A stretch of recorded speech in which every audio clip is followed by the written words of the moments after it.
The school cafeteria buzzed with its usual chaos. I stared at the familiar bamboo skewer bucket clutched in Chin Cece's hand, and a cold dread crept up the back of my neck. My roommate Chin Cece thrust the bucket toward me, her voice carrying that familiar, clingy tone. "Xiao Ku, the count seems off.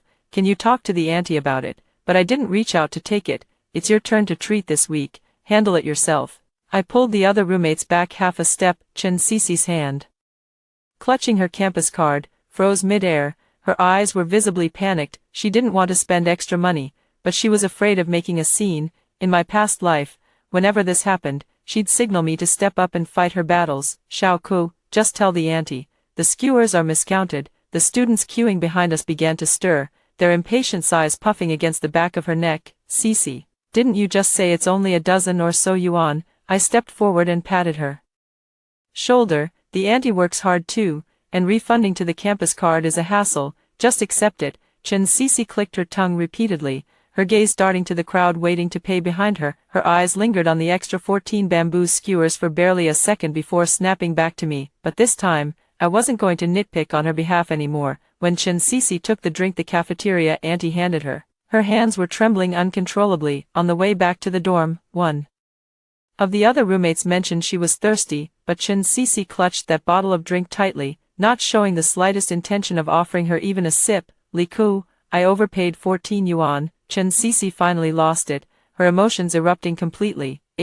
So what?" I shrugged indifferently. "Didn't the auntie give you a drink?" Chin Cece shouted furiously. "That drink costs 3 yuan. I'm still down 11. Why didn't you speak up for me? You're such a terrible friend." I looked her up and down as she fumed, then said calmly, "Didn't I help you?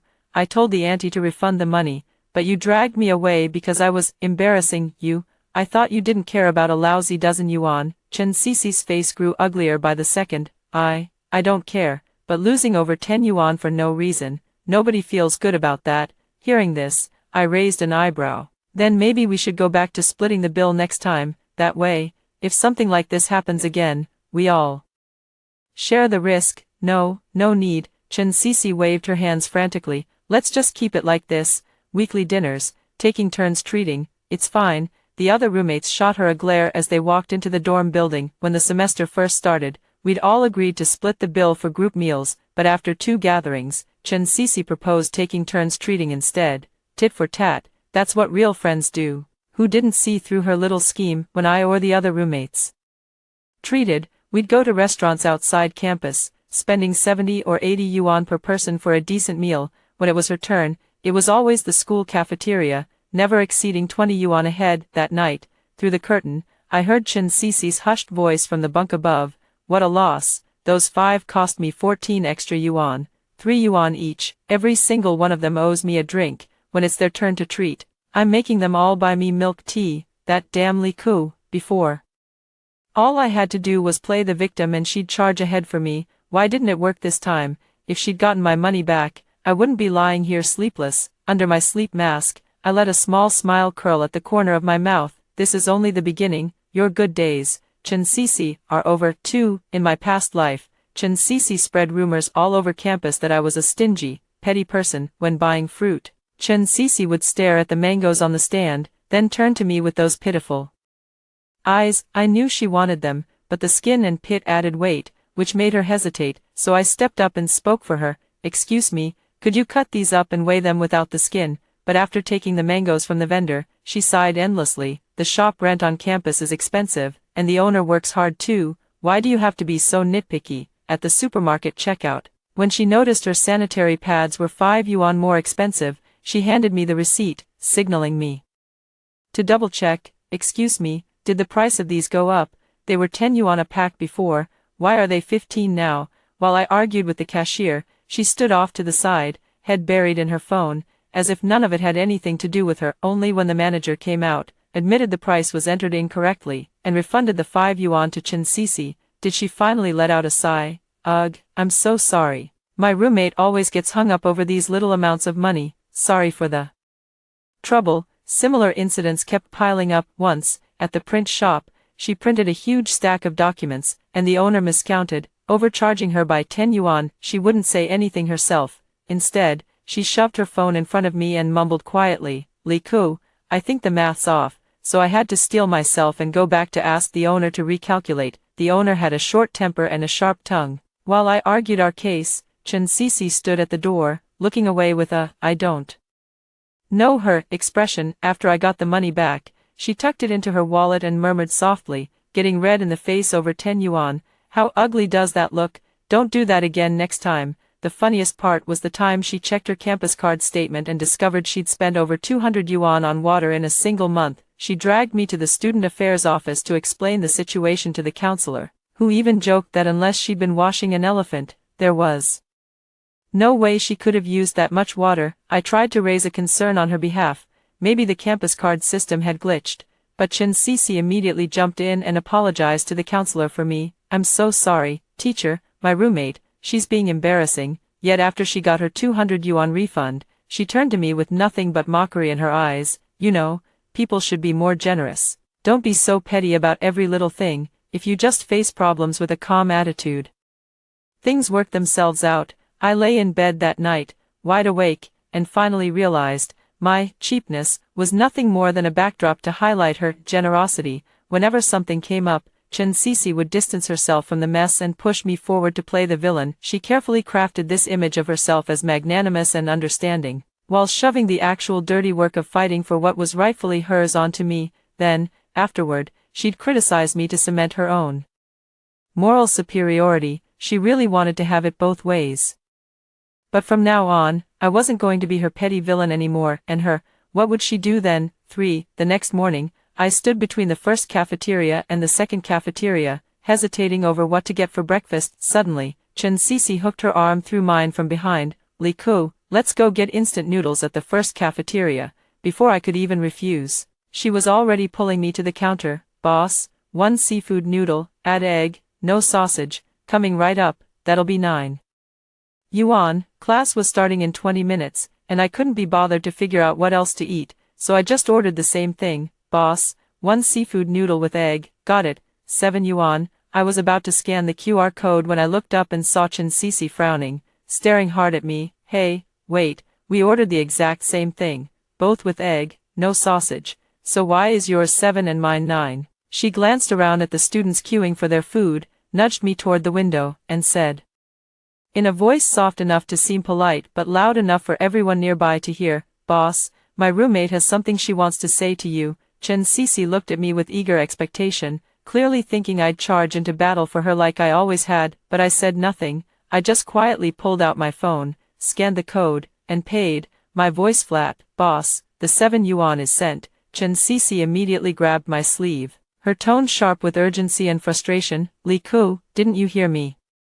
I paid 2 yuan more than you. We ordered the same thing." Her eyes darted around the crowd, and she lowered her voice. "Just go talk to the boss." I lifted my arm and shook her hand off. "Maybe you didn't say it clearly. Egg is egg, sausage is sausage. The boss is busy. Maybe he just misheard." I raised my chin slightly. "Look, your noodles are already in the pot. The boss works hard for his money. You're not really going to sweat 2 yuan, are you? Li Ku, just help me talk to him." Chen Sisi lowered her voice again, her eyes flitting nervously over the crowd. She wanted the money back, but she didn't want to lose face. But how can a person have it all ways? A plan formed in my mind. I deliberately raised my voice, loud enough for every student nearby to hear. "Boss, there's 1 seafood noodle with egg, no sausage. You overcharged 2 yuan for the sausage. Hurry up and refund us." Hearing this, Chen Sisi's face lit up with smug satisfaction. The boss heard me, turned down the heat, and came over to the window, frowning as he checked the order. College students stuck in an 8 a.m. class carry more resentment than ghosts. Seeing the boss stop cooking, the crowd around us erupted in murmurs. "Seriously, 2 yuan and you're making a fuss? Order and move it. Any later and we're all late. So much drama. It's going in your stomach anyway. 2 yuan isn't 2,000. Running into people like this in the morning is just bad luck. Damn, are they done or not? Blocking the line over 2 yuan. Are you that desperate for cash? Hey, you people in the back, stop staring at your phones. Look at those 2 girls up front, because they're bickering over pocket change. The boss won't even touch the wok. We're all going to be late because of them." "Isn't that Li Ku from the business management department? Why is it always her? Every day she's nickel-and-diming over scraps." Amid the murmurs, Chen Cece instantly switched back to her usual, understanding, mode, ready to pull her old trick on me again. She gave my arm a gentle tug, her voice sweet and soft, yet pitched just enough for everyone to hear. Li Ku, how about we just let it go? The noodles are already cooked. The uncle works so hard, getting up before dawn. Why don't you be the bigger person and stop making a fuss? I looked at her, and a sly smile curled at the corner of my mouth, one I didn't bother to hide, for, in my past life, her prodding would have only fired me up, but now, I just smiled at her. I agree. After all, that sausage went into your bowl anyway, holding up other students over 2 yuan, and making a scene in the cafeteria. It's a bit much, isn't it? You should stop being so petty and always making me speak up for you. I patted my own cheek. I've got a face to save too. At my words, the crowd erupted into chaos. What the hell? Who does she think she is? She's the one sweating over pocket change. But she makes her roommate fight her battles. Disgusting. If you've got something to say, say it yourself. She can't swallow her pride, so she pushes her roommate into it, then plays the peacemaker on top of it all. Fake generosity, real stinginess. Thank God I don't have a roommate like that, or my non-existent reputation would be ruined, exposed in public. Chen Cece's face flushed red as a pig's liver. She looked around frantically, the contemptuous stare stabbing into her like needles. She waved her hands desperately, trying to distance herself. No, don't listen to my roommate, she's lying. My family gives me 5,000 yuan a month for living expenses. I don't care about a few cents. Her defense rang hollow in the noisy cafeteria. Scattered snickers rose from the crowd. Someone pulled out their phone, clearly recording. 5,000 for living expenses, and you're crying over $2. Were you trying to fool? I know her. Her mom only gives her 1,000 a month. The more you explain, the worse it gets. Do you think everyone here is an idiot? Chen Cece's eyes were swimming with tears, her voice cracking as she jabbed a finger at me. It's my roommate, Li Ku. Her stinginess is famous all over campus. If you don't believe me, go ask around, go check. Everyone knows Li Ku is the cheap one. I stood quietly, offering no immediate rebuttal. Only when her voice died down did I speak, calm and unhurried, but loud enough for everyone to hear. Who exactly has been clinging to those $2 this whole time? I think the classmates standing behind us heard it perfectly well. Chen Cece stood frozen, trembling. She stared at me, her eyes a mixture of disbelief and fury. She never imagined that I, the one who always charged ahead for her, would turn the tables on her today. It was Chen Cece, not you, right? We were standing right behind them. It was Chen Cece who kept nagging her to go demand those $2 back from the boss. All eyes swung back to Chen Cece. Her face went from white to red, then from red to an ugly shade of green. Noodles are ready. The boss set the bowl on the counter and gave Chen Cece a meaningful look. Miss, here's your 2 yuan back. Consider the sausage on me. He placed 2 1 yuan bills beside the bowl. Take the money and go eat. Stop holding up my business. That sentence was the final straw. Chen Cece glared at me, her lips quivering as if she wanted to say something, but in the end, she just shot me one last venomous look. She snatched the 2 yuan from the boss's hand and stormed off. Without even taking her tray, I watched her retreating back. Then leisurely picked up a pair of disposable chopsticks. The show is just getting started. Chen Cece, in my last life, you made me carry the label of cheap. In this one, I'll make you taste exactly what it feels like to reap what you sow. I lowered my head and took a bite of noodles. Through the rising steam, I could almost see that scene from my previous life. The skewer piercing my vitals, the searing pain, Chen Cece's fake apology, and the smug smile on her face when she got the graduate school recommendation. The chopsticks trembled slightly in my hand, not from fear, but from rage that had been buried too long. This time around, it's your turn to fall from grace. 5. Without Chen Cece's pestering, I arrived at the classroom early and grabbed a seat in the back. When Chen Cece walked in, her eyes were red. She deliberately avoided my gaze and sat in the front row. During the break, I noticed her pulling out her phone, fingers flying across the screen, her expression shifting between aggrieved and furious. I knew her too well. She was definitely in some group chat, embellishing this morning's ordeal, painting me as the petty, blame-shifting villain. The girls who were usually close to Chen Cece were now shooting me looks of undisguised contempt. One of them, a girl named Zhang Wei, deliberately detoured from the front row to the back, bumping into me and muttering under her breath, "Cheapskate."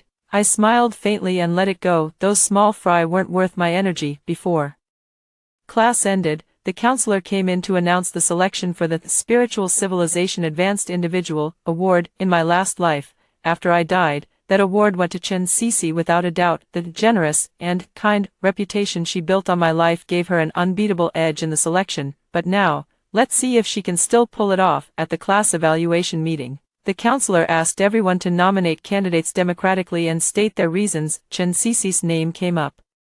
Quickly, her bestie Zhang Wei stood up and declared passionately, "I nominate Chen Cece. She's always so generous and considerate, always thinking of others." Chen Cece rose at just the right moment, wearing her signature, perfectly timed shy smile. "Oh, it's nothing really, we're all classmates. Being considerate is just natural." Li Ku, she didn't mean any harm. She looked at me, her eyes full of forgiveness and helplessness. All eyes turned to me, waiting for my reaction, whether I'd defend myself or cower in shame. Instead, I slowly stood up, facing the counselor and the whole class with the most sincere expression I could muster. "Zhang Wei is absolutely right. Cece is indeed very generous. She especially never fusses over small money matters." A flicker of smugness crossed Chen Cece's face, but my next words froze her smile in place, like when she asks us to grab her meals or buy her fruit. "She always forgets to pay us back, right?" I looked at the other roommates. They froze for a second, then their expressions turned complicated. Chen Cece didn't just forget, she never paid, period. Someone else would always front the money, and she'd act like she had amnesia, never mentioning it again. Before, everyone held back out of politeness, but now that I'd called it out in public, the other roommates were looking at her with barely concealed mockery. Chen Cece's face went pale in an instant, her mouth opened, but no words came out. When the final vote came, Chen Cece scraped by with just a handful of votes from her clique, barely avoiding dead last. The honor she'd once cruised into on my blood money in the last life slipped right through her fingers this time. After class, Chen Cece and her bestie Zhang Wei cornered me at the classroom door. Her eyes were bloodshot with fury, the mask of false kindness completely shattered. "Li Ku, what the hell is your problem?" She was shaking with rage. I dropped my smile and looked at her coldly. "I just repeated what you did and said to everyone. Is any of it not true?" Or, I took a step closer, locking eyes with her. "Does your so-called generosity only work when someone else takes the loss and you take the gain? It only applies to others, never to yourself." I leaned in, lowering my voice so only she could hear. "Chen Cece, I used to be an idiot, happy to be your pawn, making enemies for you, letting you rake in the benefits and the good name. But now, things are different. From today on, every penny you waste, every silent loss you swallow, will become proof of your generosity." I smiled faintly and turned to leave. Behind me came Chen Cece's muffled sobbing and Zhang Wei's soothing whispers. The sunlight in the hallway was a little too bright, but this time, I would never again be the pushover everyone could trample on. 6. After the complete fallout with Chen Cece, the atmosphere around campus shifted quietly. At first, she spared no effort spreading rumors about me everywhere she went, in the cafeteria, in the classroom, in the hallways, even in the communal washroom of the dormitory building. Wherever anyone was willing to listen, she would show up with red-rimmed eyes and spin exaggerated tales of my many faults, how stingy I was, how calculating, how I'd betrayed our friendship. And her loyal sidekicks, Zhang Wei and the others, naturally served as her most devoted megaphones and defenders. For a while, the narrative that Li Ku is a backstabbing snake did gain traction in certain circles. But lies require maintenance, and personas require upkeep. Without me, her habitual vanguard, the one who'd always charged ahead and absorbed all the petty blame, Chen Cece was forced to step up and handle the small troubles herself that she used to just delegate with a casual complaint, and her bone-deep shrewdness and penny-pinching nature became glaringly obvious with every solo outing. She printed an entire set of review materials, and when she went to pay, she realized the shopkeeper had overcharged her by 5 yuan. In the old days, she'd just mutter to me, and I'd go argue the point while she stood at a distance, playing the part of the dignified bystander who had nothing to do with it. But this time, she had to handle it herself. According to a classmate who was also printing at the time, Chen Cece hesitated for ages before shuffling up to the counter, her voice barely a whisper. "Excuse me, I think the total's not right." The shopkeeper was too busy to even look up. "What's not right? Check the price list yourself." Chen Cece was caught off guard, her face instantly flushing red. She wanted her 5 yuan back, but she also didn't want anyone to think she was cheap. She stammered for a long time without making any sense. Finally, under the impatient urging of the shopkeeper and the annoyed sighs of the next student in line, she practically fled, 5 yuan lost, and a belly full of resentment. Afterward, she complained to Zhang Wei, "It's all Li Ke's fault. In the past, she handled all this kind of small stuff for me. Now I'm stuck in these awkward situations." Zhang Wei echoed, "Exactly, Li Ke is way too selfish." Then came the fruit shop incident. She wanted to buy the pre-cut boxed pineapple, but thought it was way too expensive compared to buying a whole one. After going back and forth, she decided on the whole pineapple, but after carrying the heavy fruit a few steps, she regretted it. She turned around and asked the shopkeeper to peel it for her. The shopkeeper was swamped and flat out refused. "You bought the whole one, no separate peeling service. If you want it cut, buy the boxed kind." Chen Cici's face fell. "But the boxed one is more expensive than the whole one. Can't you just do me a favor? Other fruit shops around here offer cutting service." The shopkeeper couldn't be bothered with her. She just stood there, neither buying the boxed pineapple nor walking away with the whole one. She kept muttering about how a business should be flexible, and "it's just a small favor," blocking the stall and drawing sideways glances from the students behind her. Finally, the shopkeeper, thoroughly fed up, practically snatched the pineapple from her, peeled it in a few swift strokes, refunded the price difference, and shoved it back at her grumpily. "Fine, fine, just take it and go." Chen Cici left satisfied, but not before hearing the shopkeeper's muttering and the snickers of the other students. So high maintenance. Her face went pale, then red. She turned to argue, but found no one was even looking at her. After that incident, whispers about Chen Cici being incredibly cheap and totally fake began to spread. Even her close girlfriend started to wonder, who's really the stingy one here? The moment Li Ke's gone, she shows her true colors. Yeah, now every time something happens, Li Ke's not even around, but all the blame still lands on her. That's seriously messed up. Even Zhang Wei, her staunchest supporter, couldn't help but feel a chill. Maybe we should keep our distance from her. Wouldn't want to get caught in the crossfire and come out smelling like trouble. That night, in the dorm, Chen Cici started her usual complaining. People these days are so unfriendly, can't even help with the smallest thing. If Li Ke were here, she'd definitely find a way to fix it. One roommate couldn't help but shoot back, her tone icy. "If Li Ke were here, she'd do the arguing while you played the good guy on the sidelines, right?" Chen Cici was struck silent. 7. 3 days later, the counselor was suddenly called to a meeting in the city. The department's merit evaluation materials had to be submitted that very day. Time was tight. The counselor sent an urgent message in the department group chat. "Everyone, I'm currently in a meeting at the City Education Bureau and can't leave. There's an important evaluation document that needs to be delivered to the Academic Affairs office by 5 p.m. today. The materials are in the cabinet in my office. Who's free right now to come to the Education Bureau entrance to pick up the key from me? This concerns the entire department's evaluation. Very urgent." The moment the message appeared, the group chat fell silent for a beat. From campus to the City Education Bureau, the round trip took nearly 2 hours. For college students without a car, it was no easy errand, but for Chen Cici, desperate to salvage her image and prove herself anew, this was a golden opportunity dropped right into her lap. She didn't hesitate for even a second. Her name popped up in the chat. "Counselor, I'll go.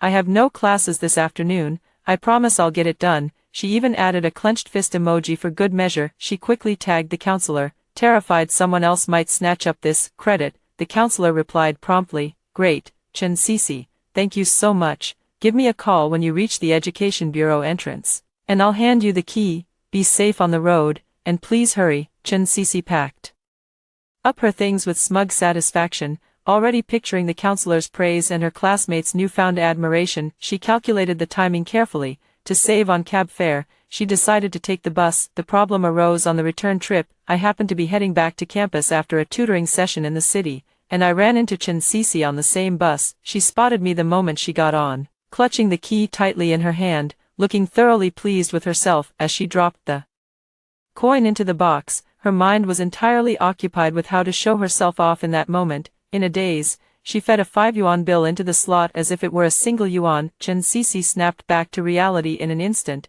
her face turning pale as a sheet. Driver, I put in the wrong amount. I put in 5 yuan. She scrambled to the isolation door of the cab, pounding on it as she shouted at the driver. Her voice was frantic. Can I get it back? Or, could the next passengers who board Give me the money. The driver looked at her through the rearview mirror as if she'd just told him a joke, his tone flat and cold. The coin box is sealed. I don't have the key to open it. Everyone scans codes or swipes cards these days. Who even carries paper bills anymore? But, that was 5 yuan. Chen Cici's heart was bleeding, having paid 4 yuan more for nothing.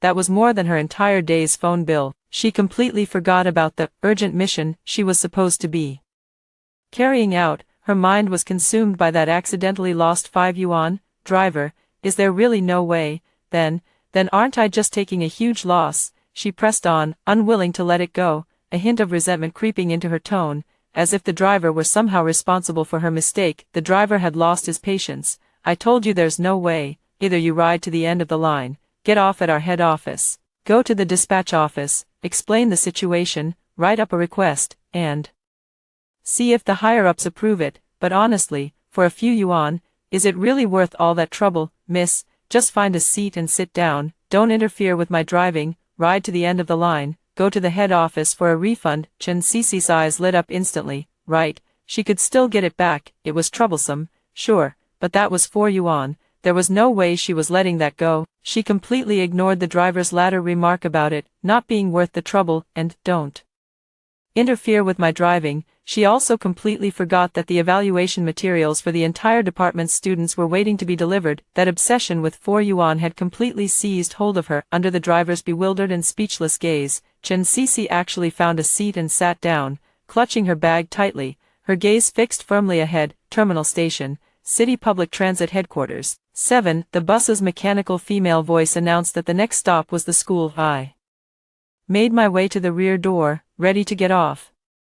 Looking back, Chen Cici remained seated in her spot, utterly motionless, thinking about how the entire department's evaluation depended on this. I walked over to her. Chen Cici, give me the key, go wherever you want, but don't hold up something this important for the whole department. Chen Cici glared at me with pure venom. Li Ku, don't you dare dream about it. There's no way I'm letting you take all the credit alone. Once I get my 4 yuan back, I'll have the driver give me a free ride back.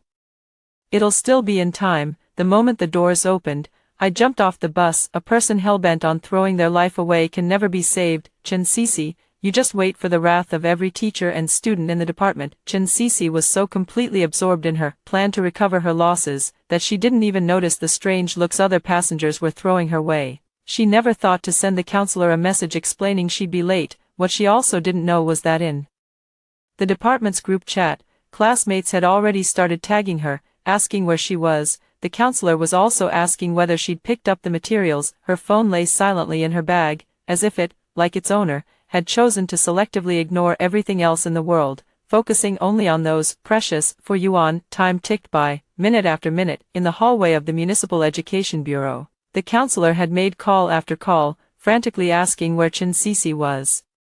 But every call went unanswered. The counselor was beside herself with worry. Seeing the deadline fast approaching, she had no choice but to urgently call out to other students in the department group chat. The key was in Chen Cici's hands. Even if the counselor rushed back, it wouldn't do any good. In the department office, the senior students responsible for compiling the materials kept checking the time, pacing back and forth in agitation, making call after call, each one bringing nothing but bad news. We can't reach Chen Cici. The counselor said she left with the key ages ago. What do we do? The deadline is almost here. The entire department's evaluation work had ground to a halt because of a single set of materials that couldn't be delivered on time, and at that very moment, Chen Cici was sitting outside the dispatch office at the transit headquarters, sweating profusely as she filled out a special circumstances refund application form, wheedling and pleading with the staff. Over those 4 yuan, comrade, please, just make an exception. I really did put it in by accident. Our regulations are what they are. It needs to be reviewed. It's only 4 yuan, can you hurry it up? I have something urgent to do. Even if it's urgent, you still have to follow the process. Student, when she finally walked away from the financial window, clutching her refund application form, 4 yuan in cash in her hand and a satisfied smile on her face, a full 6 hours had passed since the counselor first assigned the task. Only then did she suddenly remember the real business. Her face went white as a sheet in an instant. She fumbled frantically for her phone to contact the counselor. only to discover it was dead, the battery completely drained. She scrambled to borrow a phone from the front desk at the transit headquarters, her fingers trembling as she dialed the counselor's number. The call was picked up almost instantly. On the other end came the counselor's voice, barely containing a towering rage. "Chen Cece, where the hell are you? Where are the materials?" "Co-counselor, I'm on my way," Chen Cece stammered incoherently. "Never mind." The counselor's voice was ice cold, cutting to the bone. "The deadline has passed. The entire department's evaluation eligibility has been revoked because of your negligence. You get back to school right now and explain yourself." Beep, beep, beep. The line went dead. Chen Cece stood there, gripping the receiver, frozen in place as if struck by lightning. The evaluation, revoked, because of her. When she dragged herself back to school, hollow and shattered, she was met with the fury of the entire department. I had recorded everything that happened on the bus and posted it to the department group chat. The shocking news that Chen Cece delayed the entire department's evaluation over 4 yuan in bus fare spread like wildfire to every corner of the department. Enraged classmates had already tagged her countless times in the group, at "Chen Cece, get out here, for 4 yuan, you made the whole department take the fall. Being cheap has to have a limit. You act so generous on the surface, but the moment it counts, 4 yuan exposes who you really are." What an eye-opener. Our department's reputation isn't even worth $4. When Li Ku asked you for the key, why didn't you hand it over first? Teacher, this classmate needs serious disciplinary action. One rotten apple spoils the whole barrel. Disgusting. Chen Cece stared at the messages exploding across her screen as her phone powered on and connected to the charger. Her body ran ice-cold, her fingers trembling so violently she could barely hold on to the device. She wanted to defend herself, to type in the group chat, "I didn't mean to, I just didn't want to waste money," but she realized no one was willing to hear her out. Every word she could offer crumbled into pathetic absurdity against the ironclad facts and the loss suffered by the entire department. When Chen Cece later tried to see the counselor refused to meet her entirely, sending word through the class monitor instead, "Write a thorough self-criticism and apologize in front of the whole department." She collapsed onto her bed in the dormitory, utterly dazed. No matter how hard she racked her brain, she couldn't understand how simply going to reclaim the 4 yuan that rightfully belonged to her had turned her into the department's public enemy. Everything she had painstakingly built, her magnanimous image, her good relationships, the favorable impression she might have left on the counselor, even her future chances at awards and honors, all of it, in that single moment, evaporated into nothing along with those 4 yuan, so light, yet heavier than a mountain. And all of it, simply because of the incurably selfish calculations and petty penny pinching buried deep in her bones. The department's fury crashed over her like a tsunami, drowning her completely with no hope of ever surfacing again. The department's disciplinary decision came down quickly, due to Chen Cece's extremely irresponsible behavior, which caused irreparable losses and an extremely damaging impact on the entire department. After deliberation, the department decided to issue Chen Cece a serious warning and revoke her eligibility for all awards, scholarships, and postgraduate recommendation qualifications for the current academic year. The decision was posted in black and white on the department bulletin board, branded onto Chen Cece's name like a mark of shame. The generous girl, who once walked across campus to enthusiastic greetings, always surrounded by a circle of girlfriends, had become a plague everyone scrambled to avoid. When classmates saw her, they either shot her contemptuous looks or quickly detoured as if they hadn't seen her at all, as if getting too close might contaminate them with her suffocating selfishness and bad luck. Her world had collapsed completely. The friend group disbanded. Her roommates all moved out. She was left utterly alone. One evening, she finally broke. She intercepted me on my way back to the dormitory. In just a few days, she had withered almost beyond recognition, eyes swollen like walnuts, hair disheveled, all traces of her carefully maintained composure gone. Li Ku, her voice was hoarse, thick with tears as she lunged forward and grabbed my arm, her fingernails nearly digging into my flesh. "I was wrong, I know I was wrong, come back, okay, let's go back to how we were, please." I stared at her with an expressionless face and forcefully pulled my arm free. "Back to how we were," I repeated her words, my tone utterly flat. "Back to fighting your battles for you, playing the villain for you, carrying the label of petty on your behalf, then letting you step on my reputation and my sacrifices to rake in your own benefits and goodwill, and then discarding me like trash when you were done, or even," I paused, stepping closer, my gaze cold as ice, "or even, like in the last life, using my life to trade for your postgraduate recommendation and your kind-hearted reputation. Chen Cece's pupils contracted sharply, all the color drained from her face as if she'd just heard something utterly horrifying. Her lips trembled, but not a single sound escaped. The terror in her eyes confirmed that she wasn't entirely ignorant of the last life. Perhaps those fragmented memories had tormented her in the dead of night too. She stumbled backward in fear. Chen Cece, I cut her off, my voice calm but carrying the finality of an ending. We were over a long time ago, from the moment you pushed me in front of that blade, from the moment you enjoyed the benefits I fought for while calling me petty behind my back, from the moment you watched that skewer pierce my body and thought only of how to use my death to build your own image. It was over then. Your apology is worthless, your regret is nothing but the pain of losing. A tool you could use, a stepping stone for your image, and the shame of becoming a rat everyone spits on. No, that's not it, Li Ku, I'm sincere. She dropped to her knees with a thud, tears and snot smeared across her face, desperately trying to wrap her arms around my legs. I stepped back quickly, avoiding her touch. Save that act. I looked down at her from above, not a flicker of sympathy in my eyes. Your tears and your kneeling are just like your past, generous performances, calculations. Meant to get what you want, I won't fall for it again. Between us, we're settled, not forgiven, just done. Your path is yours to walk, whether you rot in the mud or manage to climb back up, it's none of my business. With that, I stopped looking at her ashen face etched with despair. I stepped around her and walked straight ahead. The golden glow of the setting sun spilled across the corridor, stretching my shadow long behind me. Behind me came the sound of her uncontrollable, desperate wailing.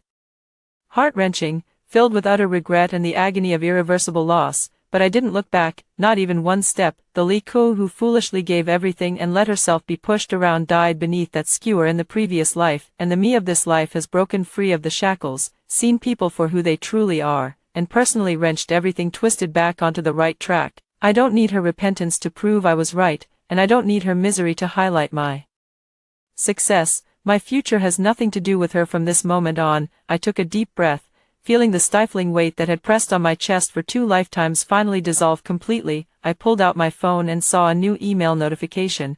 The project I'd independently applied for had passed the university-level review and received key funding support. The road ahead is wide open, the future is bright. I lifted my head, my gaze sweeping past the red brick walls of the campus toward the vast blue sky beyond. The new life that belongs to me, Li Ku, is just beginning. The sunlight is perfect. I stride forward, never looking back again. After hearing the first story above, what are your thoughts? Feel free to share your opinions in the comments section. Next, there is another similar story. Let's continue to see. In my previous life, my parents gave the demolition compensation and the new house to my younger sister, leaving only an untorn down storage room for me. My sister squandered the compensation money and ended up in debt, while the storage room left for me hid antiques. I refused to help my sister repay her debts and was killed by my parents. Now, reborn and dividing the family assets, they want to give the demolition compensation and the new house to me, and the storage room to my sister. My head throbbed with pain, not the dull ache of illness or fever, but a sharp, splitting sensation as if my skull were being pried apart. Worse was the suffocation, something tightening around my throat, squeezing the last bit of air from my lungs. My vision darkened, my limbs flailed wildly, and my fingers clawed at the rough cement floor until my nails split. Burning with pain, my father's hand pressed down on my head with terrifying force, while my mother wept beside me, her voice shrill and distant. Don't blame us, she cried. Your sister can't be in trouble. You're the older sister. You have to help her. Help us. Hadn't I helped enough already? Cold liquid flooded my nostrils, carrying the stench of bleach and rust. It was the large plastic bucket by the storage room door, used to collect rainwater. They forced my face into it. The despair of impending death washed over me like a tide, but colder still was the long frozen wasteland in my heart. Fine, let it end this way. This life had been a joke. In my parents' eyes, only my sister mattered. I was the expendable tool, ready to be used as a stepping stone, a shield, or even kicked aside for her sake. In the final seconds before my consciousness faded, I heard my sister Lin Xiaoqian's voice, drifting from afar with its usual sugary, coquettish tone. Mom, Dad, hurry up, Brother Wang is pressing hard for the debt, saying he'll come after me if we don't repay soon. As for my sister, anyway, the rest of her words were lost to me. Darkness swallowed me whole. Then, with a sharp gasp, I erupted into violent coughs. My lungs heaving like broken bellows, tears and mucus streamed down my face. What was happening? Hadn't I died? This wasn't the cold cement floor outside the storage room or that deadly bucket of water. Instead, I was at the old dining table at home, covered with a faded plastic tablecloth. A dim light bulb hung overhead, casting a yellowish glow over a few homely dishes on the table. The air was thick with the salty, fishy aroma of braised ribbon fish, the acrid smell of my father's cheap cigarettes, and the faint, cloying scent of my mother's inexpensive cold cream, all so familiar it made my skin crawl. Stiffly, I turned my head. My father sat at the head of the table, frowning as he smoked. My mother sat beside him, cautiously eyeing his expression. My sister Lin Xiaoqian was next to her, tapping rapidly on her phone, a faint smirk of impatience and suppressed excitement playing on her lips. This was my home, the night 5 years ago, just after the demolition news had arrived, when our family gathered to discuss dividing the assets. I looked down at my hands. My nails were intact, and though my skin was rough, it lacked the thick calluses and scars from later years of factory work. I was wearing that faded light blue sweater, its cuffs slightly frayed, my favorite back then because it made me look fairer. I had been reborn on this very night that had sealed my tragic fate in my previous life. My heart hammered against my ribs, not with excitement or joy, but with a cold, rust-flavored dread, followed by a surge of hatred so intense it threatened to shatter my skull. It's tonight, it's this meal. Mom and Dad announced the demolition compensation plan, giving the new apartment building and a large sum of demolition money to my younger sister Lin Xiaoqian, leaving only that small, dilapidated storage room in the corner of the old house, which is not within the demolition red line. For me, I was foolish back then, crying and asking why. Mom held my hand, tears in her eyes, saying, Wei Wei, you're the older sister, you're sensible, you should give in a little. Your younger sister Xiaoqian is young and has a capable boyfriend. Without a decent new home, his family will look down on her. That storage room may be a bit old, but it can still be made livable with some tidying up. You're the eldest, take a little loss, and Mom and Dad will make it up to you later. Dad waved his hand impatiently. It's settled, stop arguing, I have the final say.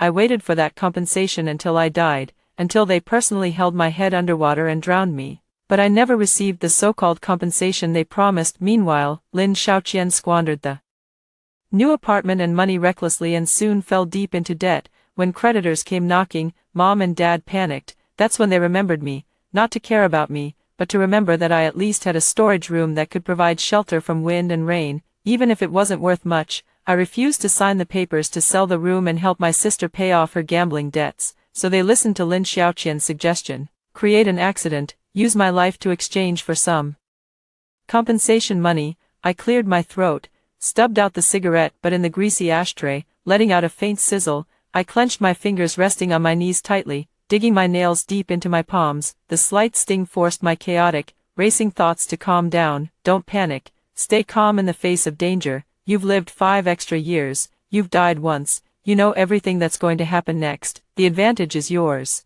I got the demolition office's documents this afternoon. Dad's voice wasn't loud, but it carried the authority of the head of the household. Our family's land can be exchanged for a 120 square meter new apartment building, plus 650,000 yuan in cash compensation. Wow, 120 square meters. Lin Xiaoqian immediately looked up, her eyes frighteningly bright, and she stopped playing with her phone. Dad, is it the new development in the South City New District? My classmates say it's really nice there. Mom also smiled and patted Lin Xiaoqian's hand. Yes, I heard the greenery is good, the floors are high, and the views are open. Dad nodded, a rare hint of a smile on his face. The location is good. She paused, her gaze sweeping over me and Lin Xiaoqian before returning to that serious expression. How will the apartment and money be divided? Your mom and I have discussed it. The atmosphere at the dining table grew subtly tense. Lin Xiaoqian sat up straight, her face full of anticipation. Mom looked at her with eyes so tender they seemed to drip with affection, while I simply kept my head down, staring at the bowl of cold rice in front of me, each grain pale and stiff. Xiaoqian is getting married soon, and the groom's family is well off. We can't let our dowry be too shabby and make people look down on us. Dad's words were exactly the same as in my previous life, so, the new apartment and that 650,000 yuan would go to Xiaoqian. Lin Xiaoqian let out a short, suppressed cheer, reaching out to hug Mom's arm as she cooed. Thank you, Dad. Thank you, Mom. You're the best. Mom smiled and held her close, her eyes darting toward me for a fleeting moment before quickly looking away. There was a hint of barely noticeable awkwardness in her smile, but it was overshadowed by her doting affection for my younger sister. Dad turned to me, his tone becoming flat, even somewhat perfunctory, as if going through the motions. Lin Wei, what about you? As the older sister, the only thing left for you is that storage room next to the old house. It's not within the demolition zone, and the property rights still belong to our family. That will be yours, though it's a bit small and old. The location isn't bad, you can fix it up and make it livable. You're the eldest, you should be sensible, don't fight with your sister over this. See how fair this is, a brand new, spacious apartment plus hundreds of thousands in cash, in exchange for a storage room less than 20 square meters, with peeling walls, a leaky roof, and filled with junk, and I was told not to fight over it. In my previous life, this was where I broke down. I cried and asked, am I not your daughter too? Why is this so unfair? Why does everything good go to my sister, while I get that broken down room? I cried, I made a scene, I questioned them, but all I got in return was Dad's furious roar. How dare you defy me? I make the decisions in this house. Be grateful you're getting a place to live at all. If you don't want it, then get out. Mom's tears and her pleading words followed. Wei Wei, don't be unreasonable, you'll make your dad angry, you're the older sister. And then there was Lin Xiaoqian's poorly concealed, smug, and hypocritical attempt at consolation. Sis, don't be like this. When I'm doing well in the future, how could I not take care of you? Then, while I was still crying uncontrollably, they seized the moment and brought out the pre-prepared agreement for me to sign and fingerprint. Back then, disheartened and foolishly hoping to win their affection through defiance, I signed it, a decision that led me down a path of no return. This time, I slowly raised my head. There were no tears on my face, not even any intense expression. I simply looked at them, my gaze shifting from Dad's authoritative and impatient face, to Mom's evasive, flickering eyes, and finally settling on Lin Xiaoqian's victorious yet forcibly sympathetic, hypocritical expression. I spoke, my voice a bit hoarse but exceptionally clear and calm. The dinner table instantly fell silent. All three of them were taken aback for a moment, seemingly not expecting this reaction from me. No crying, no questioning, just a dry, okay. Dad's furrowed brow relaxed a bit, probably thinking I was being sensible. As long as you understand, we'll go handle the paperwork tomorrow. I want that storage room. I interrupted him, my tone resolute, even carrying a sense of urgency they couldn't comprehend. I don't want a single cent of the new house or the money. Give it all to Lin Xiaoqian. I just want the ownership of that storage room to be clear and completely mine. Words alone aren't enough. We'll put it in writing, black and white, and get it notarized tomorrow. A deathly silence fell. Even Lin Xiaoqian forgot to gloat. She stared at me wide-eyed, as if looking at a madman. Dad's face darkened. What do you mean, putting it in writing and getting it notarized? Don't you trust your own father? My mom quickly chimed in. Yes. Wei Wei, why make things so formal among family? I gently repeated the word, the corner of my mouth curling into an extremely cold smile. Mom, Dad, when you were dividing the assets just now, you didn't think it was formal to give the new house and 650,000 yuan to my sister while only leaving me with a rundown storage room. Why is it suddenly formal when I ask for some security? Dad was left speechless, his face flushing slightly red. How is that the same? We were thinking of your sister, and I'm thinking of myself, I retorted, meeting his gaze without backing down. Since we're dividing the family assets, let's do it clearly and cleanly.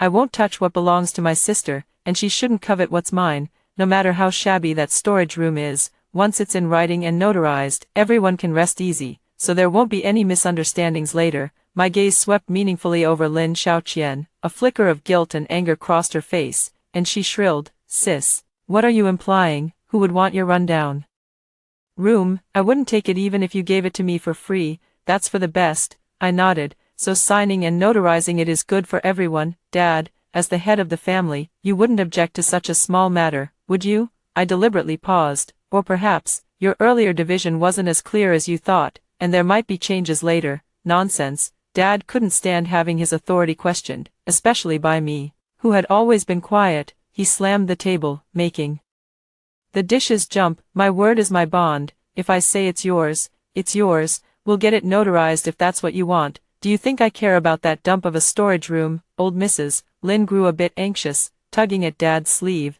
He probably sensed something was off but couldn't quite put his finger on it.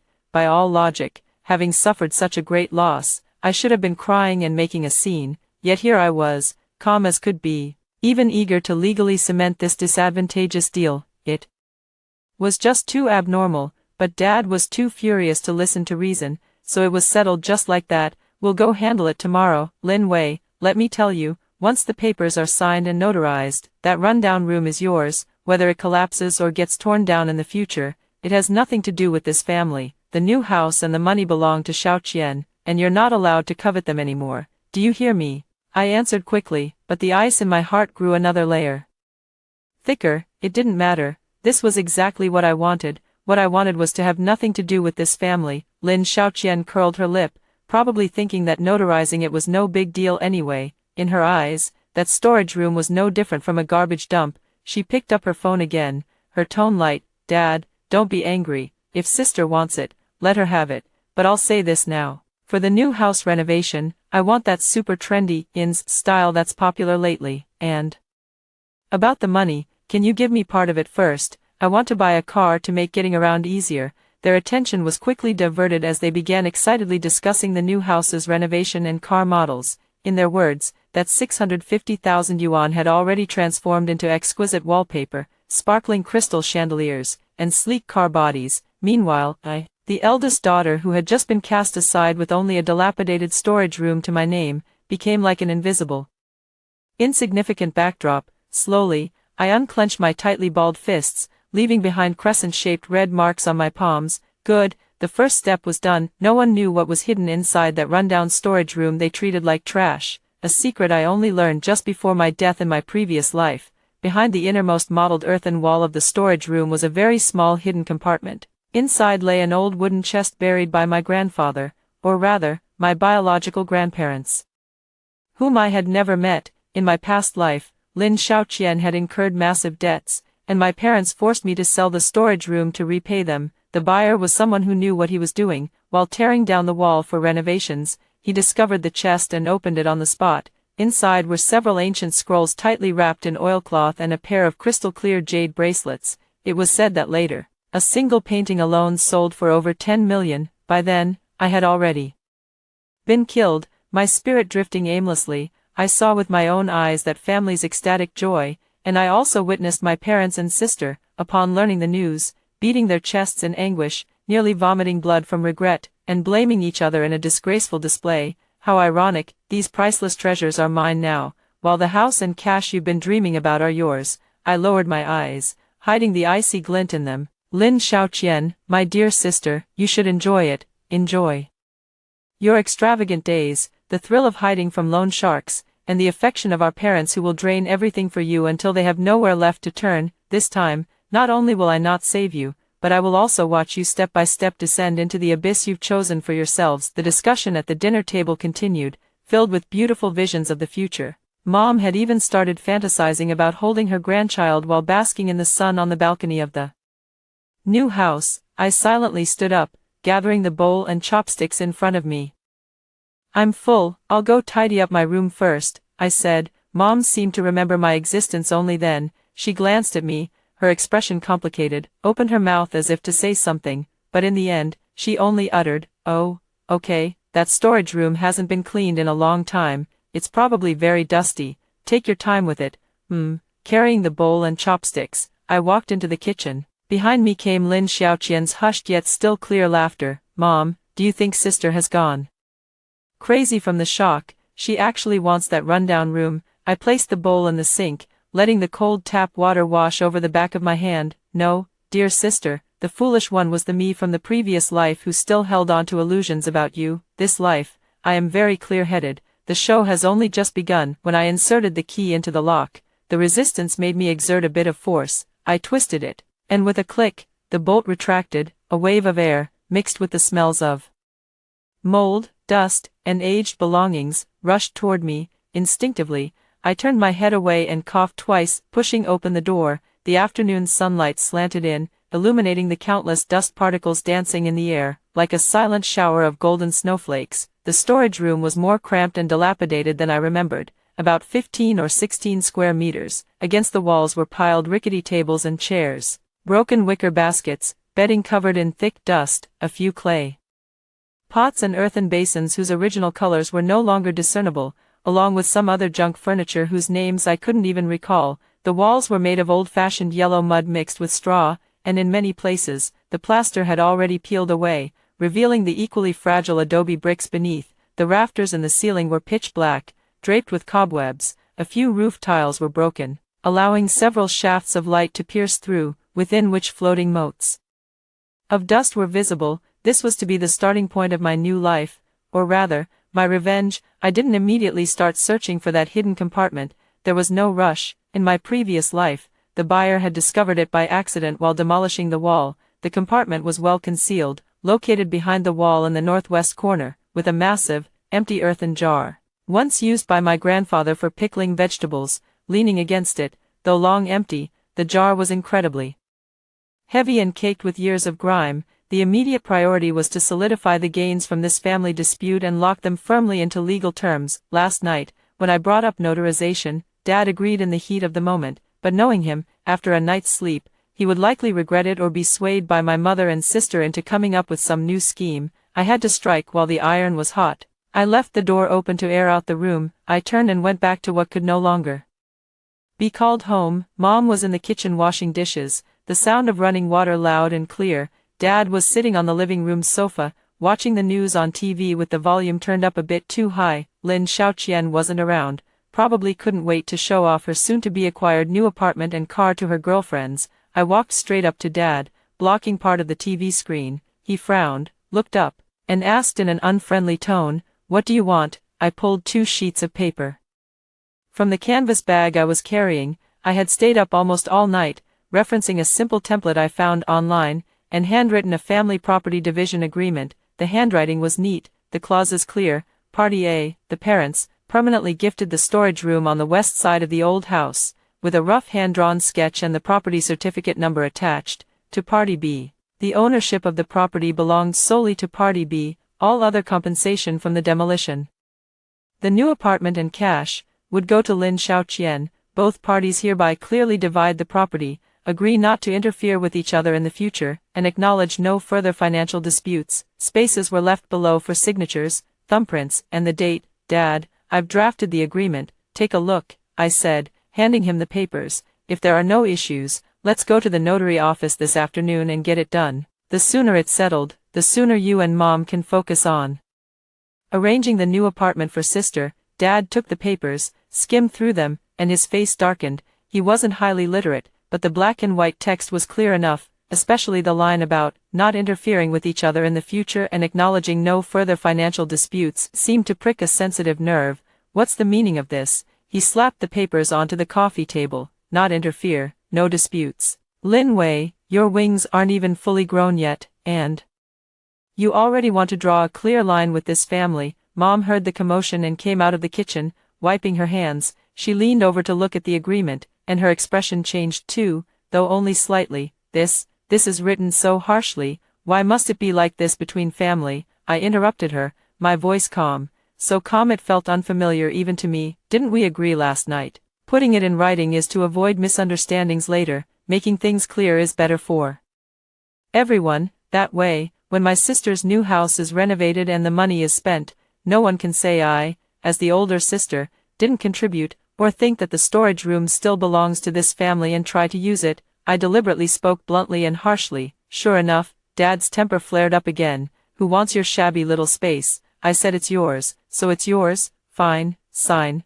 fingerprint, notarize. Let's see what tricks you can pull off." He angrily fetched a pen, scrawled his crooked signature on the agreement, and pressed his red fingerprint firmly. Mom looked at Dad, then at me. Her eyes held reproach, confusion, and a hint of relief. Perhaps she felt that by using that rundown room to settle things with me, they could focus on doting on their younger daughter and finally have some peace. She sighed and silently signed and pressed her fingerprint as well. I carefully checked the signatures and fingerprints, then gently put the agreement away. "I'll wait for you at the notary office at the entrance of the alley at 2 this afternoon. Bring the household register, ID cards, and the old property certificate." After saying this, I turned and went back into the storage room, not bothering to look at their expressions. I closed the door, shutting out the sounds of that home. Leaning against the cold door, I slowly let out a breath I'd been holding in. My hand, clutching the agreement, trembled slightly. It wasn't fear, it was a cold, thrilling excitement. This was the first step, the first real step toward taking control of my own destiny.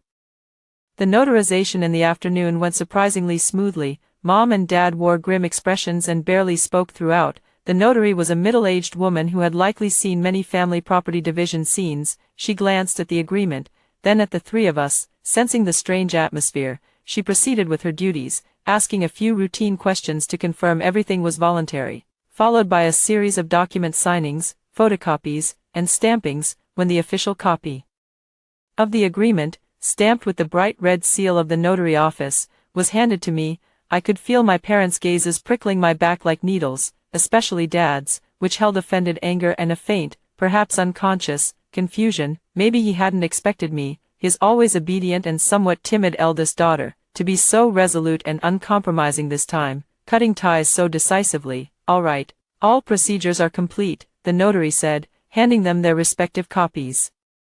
This agreement is legally binding and will be enforced accordingly from now on. Stepping out of the notary office, the afternoon sun was glaring. Mom hesitated for a moment, then looked at me. Then, will you come home for dinner tonight? No, I shook my head, waving the keys and document folder in my hand. I need to clean up the storage room. I'll stay there for the next few days. I don't have much at home anyway. I'll move my things over slowly in the next couple of days. Dad snorted through his nose, turned, and walked away, saying to Mom as he went, "Hurry back. Xiaoqian said she wants to look at tiles today and wants you to go pick them out with her." Mom responded, glanced at me briefly with a complicated look in her eyes, and finally turned to catch up with Dad. I watched their figures disappear around the corner of the alley, gripping the document folder tightly. The rustling sound of the plastic sleeve rubbing against itself was soft, but to my ears, it was the most beautiful melody. From this moment on, my legal ties to the main assets of that family were severed.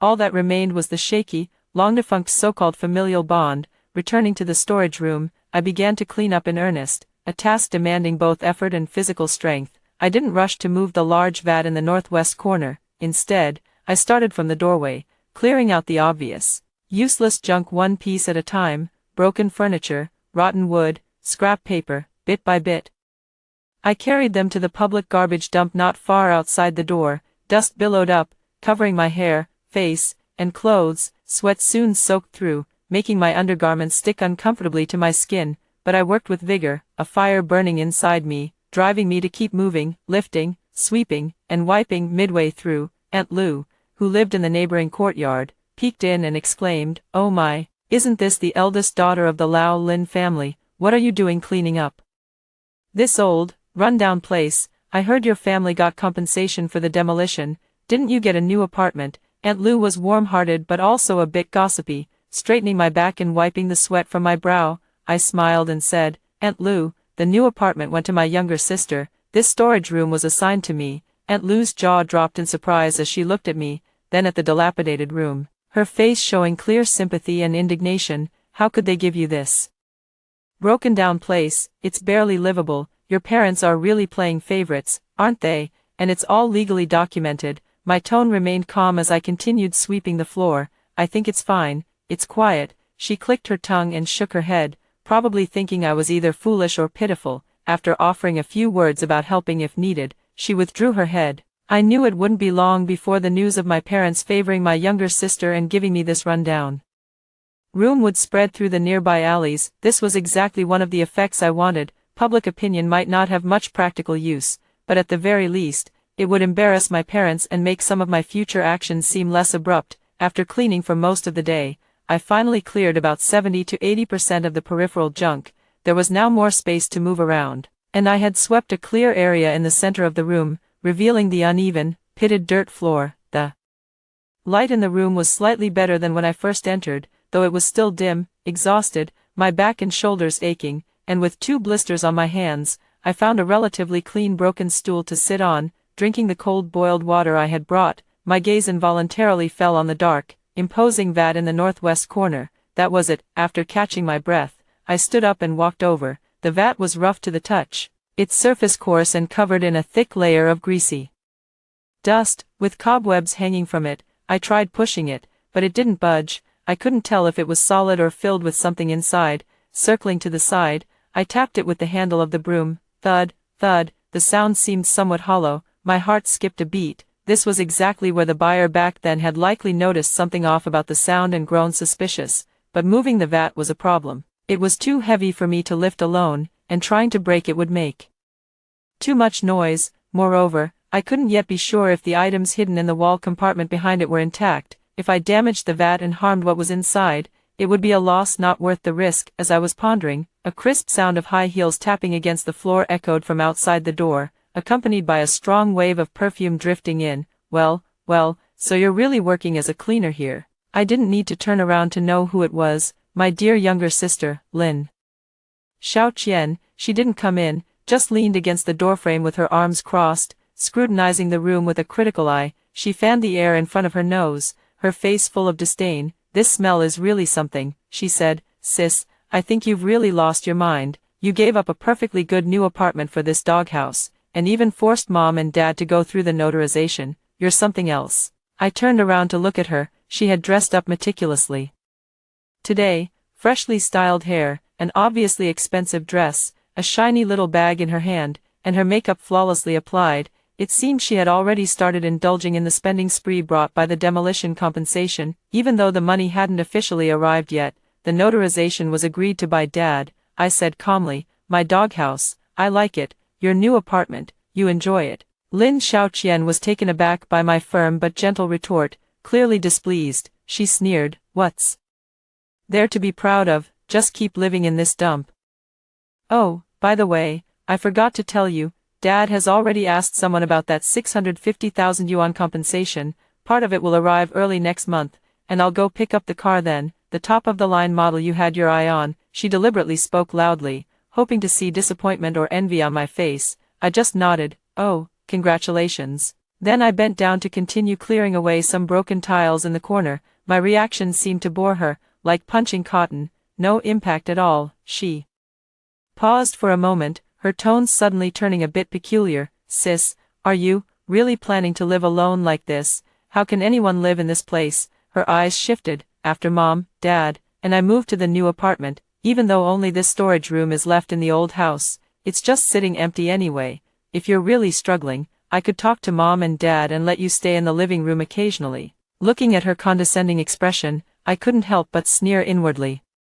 Was she here to scope things out in advance, or to test the waters? Probably Mom went back and mentioned that I insisted on keeping this storage room, which made her a little suspicious. Even though her suspicion was minimal, her nature of wanting to take every advantage and avoid any loss drove her to come and check. No need, I said, straightening up and dusting off my hands. This place is fine. It's been notarized. It's mine. Your new apartment is yours. Let's each live our own lives. The fake concern on Lin Xiaoqian's face couldn't hold up any longer. She curled her lip and said, fine, be noble, be principled, don't come crying back to us begging for help later. With that, she turned and walked away, her high heels clacking sharply against the floor. As the sound of her footsteps faded, the calm expression on my face slowly faded, replaced by deep thought. Lin Xiaoqian's sudden visit was definitely not just to show off. She might have been acting on a whim, but it reminded me that I must speed up my progress. Once they get the money, their attention will be completely drawn to the new house, new car, and new life. But before that, especially Mom, she might still check on me from time to time. To move this outline, I must find the right moment, or a suitable reason. Over the next 2 days, I continued to slowly tidy up the storage room, sorting out things that were usable or barely usable, and thoroughly clearing away the trash. I went to the second-hand market and bought the cheapest folding bed, a small used table, a plastic stool, a broom, rags, a bucket, a rechargeable LED light, and some basic daily necessities. The storage room had no running water, so I had to fetch water from the public tap in the next alley. There was no toilet either, so I had to use the public restroom at the end of the lane. The conditions were tough, but my heart was at ease. Every penny was spent carefully because I knew the real startup capital was still hidden behind that wall. During this time, Mom came once, bringing a bag of fruit. When she saw how extremely simple and crude my room was, Her eyes reddened, she put down the fruit, mumbled something about letting her know if I needed anything, and then left. Dad never came once. Lin Xiaoqian, however, passed by twice more, each time looking glamorous and flaunting different newly bought trinkets in front of my door. She would make a few sarcastic remarks, as if inspecting her trophy, confirming that I was indeed living miserably, and then she would be satisfied. I knew she was enjoying the sense of superiority this contrast brought her. Let her enjoy it. That night, a light rain began to fall. The raindrops tapped against the old roof tiles, making a pitter-patter sound. There were a few leaky spots, and I placed basins underneath, catching the water with a rhythmic drip. Lying on the hard folding bed under a thin blanket, listening to the rain and gazing at the outline of the dark roof, I gently reached under my pillow. There, I kept the notarized agreement and an old flashlight. The sound of rain and dripping water filled my ears, but my mind was unusually clear. Soon, once the demolition compensation comes through and they are completely immersed in the good life to come, it will be my time to act. Perhaps I don't need to move that outline. Maybe I can find a way to approach it from the side. In the gentle patter of the rain, I slowly closed my eyes. The rain continued for 2 days, not a heavy downpour, but a fine, dense, endless drizzle. The old roof tiles soaked up the moisture, turning a deep black. A few more leaky spots appeared, and I had 3 or 4 basins and buckets set up in my storage room to catch the water, creating an irregular rhythm of drips and drops. The air was filled with a damp, earthy smell mixed with the scent of decaying wood. It wasn't pleasant, but it strangely gave me a sense of secluded tranquility. The sounds of the outside world were filtered out by the rain curtain, leaving only the sound of the rain and the dripping water in my room. I didn't go out, except for the necessary daily trips to fetch water and use the public restroom. My food consisted of the dried noodles and a few eggs I had bought earlier, along with a wilting cabbage. I used the small electric hot pot to cook simple noodle soup near the door for ventilation, making do with it for my 3 meals. Most of the time, I was pondering that outline and the wall behind it. Rainy days had their advantages: fewer people in the alley, and the neighbor, Lu Shen, was unlikely to come out in the rain to look around. The dripping sound of water also served as cover for some of my small movements. I no longer tried to move the massive, beast-like vat. Instead, I relied on the dim light inside the room, which grew even darker on rainy days. Armed with a small flashlight I'd picked up from the flea market and a long, thin wire with a bent tip, I began a careful investigation. The vat was pressed tightly against the wall, with a narrow gap between its body and the wall, filled with years of accumulated dust, cobwebs, and unknown debris. I put on work gloves and wrapped a broom handle with cloth, then gently scooped out the surface layer of dust from the gap. The dust was choking, but I held my breath and moved slowly and lightly. After clearing a small space, I lay on the ground, tilted my head, and shone the small flashlight's beam into the gap. The light was squeezed between the rough steel wall of the vat and the wall, forming a faint strip of illumination. It was dark inside, and I couldn't see clearly, but I could vaguely make out that the wall behind the vat didn't seem to be made entirely of adobe. There were some unnatural, fine vertical cracks on the surface, like brick seams. My heart raced. It wasn't an adobe wall, it was a brick wall. The rest of the old house was adobe, so why was this innermost wall of the storage room made of brick? And if it was built later, why would it be constructed in such a cluttered place, and why block it with such a large vat? The more suspicious things seemed, the greater my hope grew.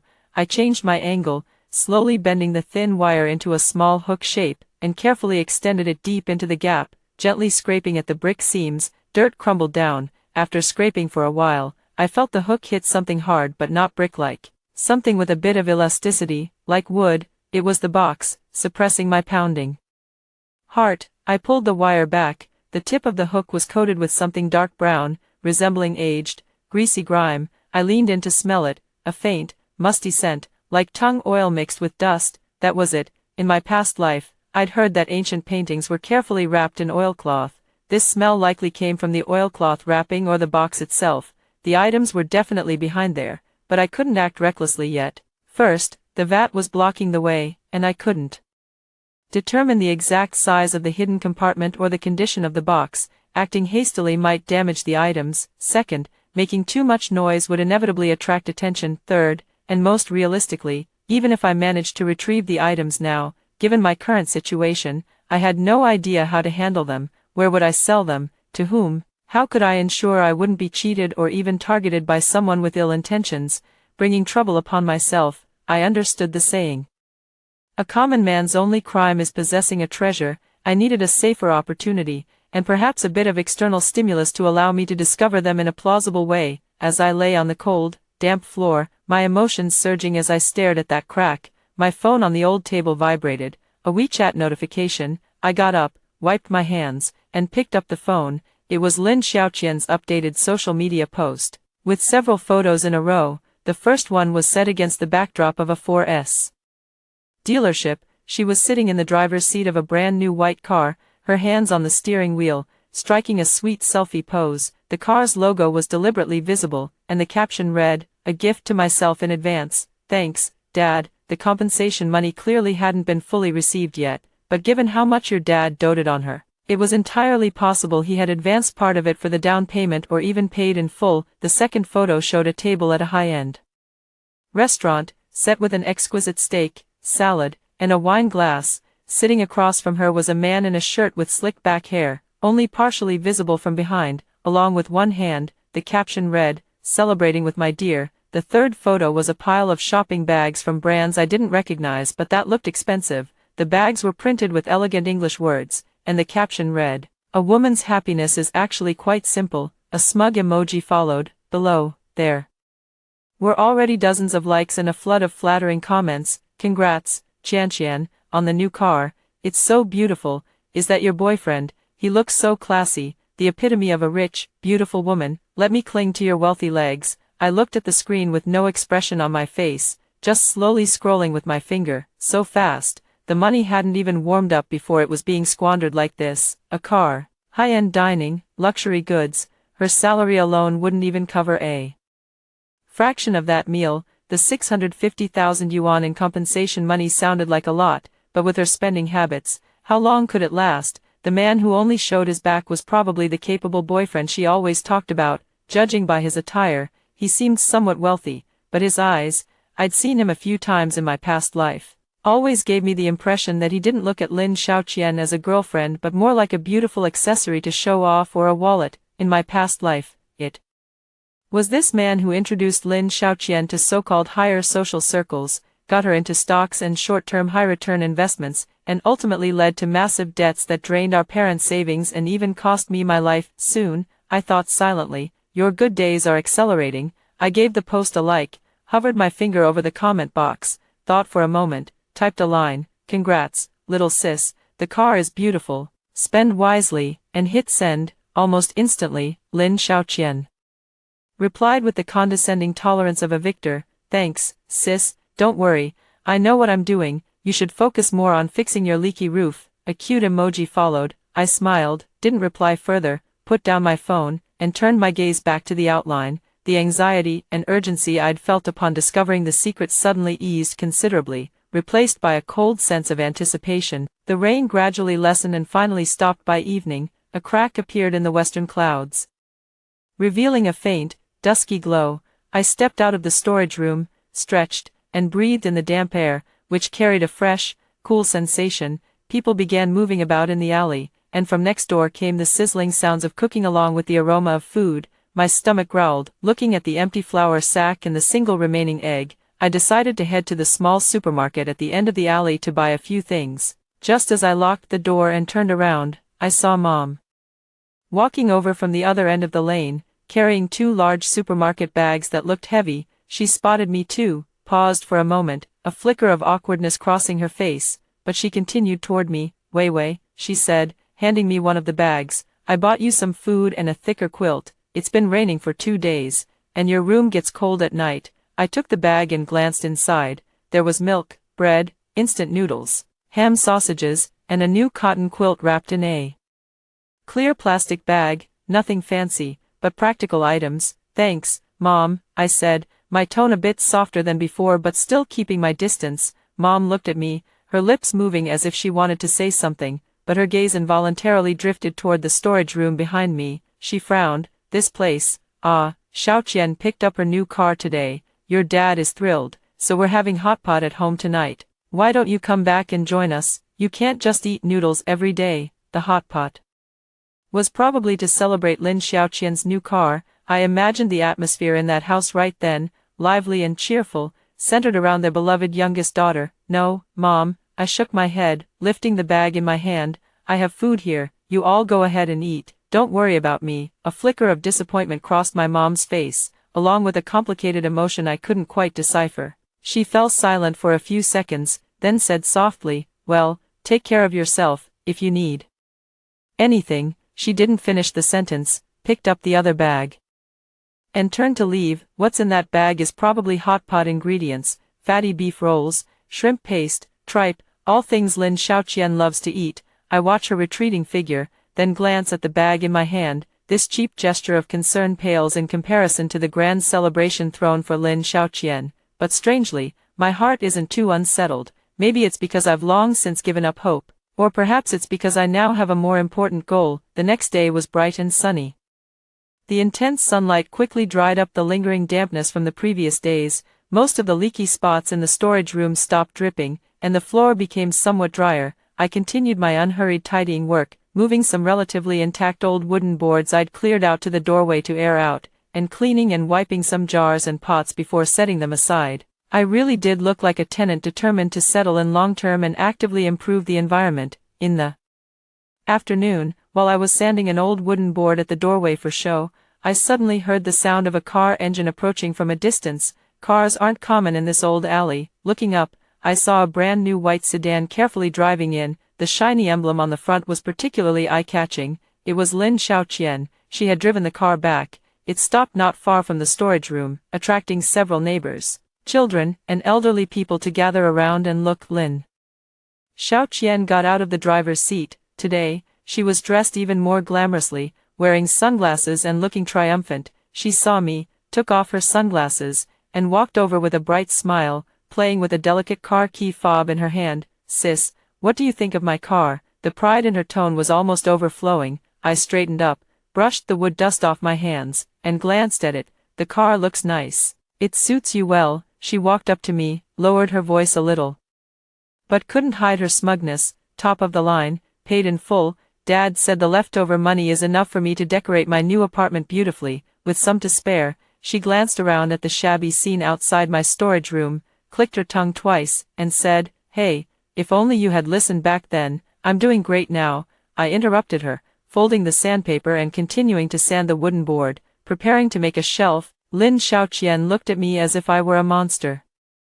Probably thinking I was beyond hope, she shrugged. "All right then, as long as you're happy. By the way, my boyfriend has a gathering in a couple of days. It's all his business friends, at the Golden Summit Club, a really high-end place. Want to come along and see the world? Maybe you'll meet someone who can help improve your situation." The Golden Summit Club, that famous money-burning spot in the city. That's where he started his gradual slide into the abyss. "No need," I refused bluntly. "That kind of place isn't for me. Have fun and be careful." My refusal seemed to be within her expectations. She pretended to persuade me a couple more times, but seeing my firm stance, she gave up. She turned back to brag about her car to the onlooking neighbors and children, even promising to take them for a spin. The roar of the engine sounded again as the white car, carrying Lin Xiaoqian and two excited children, slowly drove out of the alley. The surroundings fell quiet once more. My hand, gripping the sandpaper, tightened slightly. A high-end club business friend.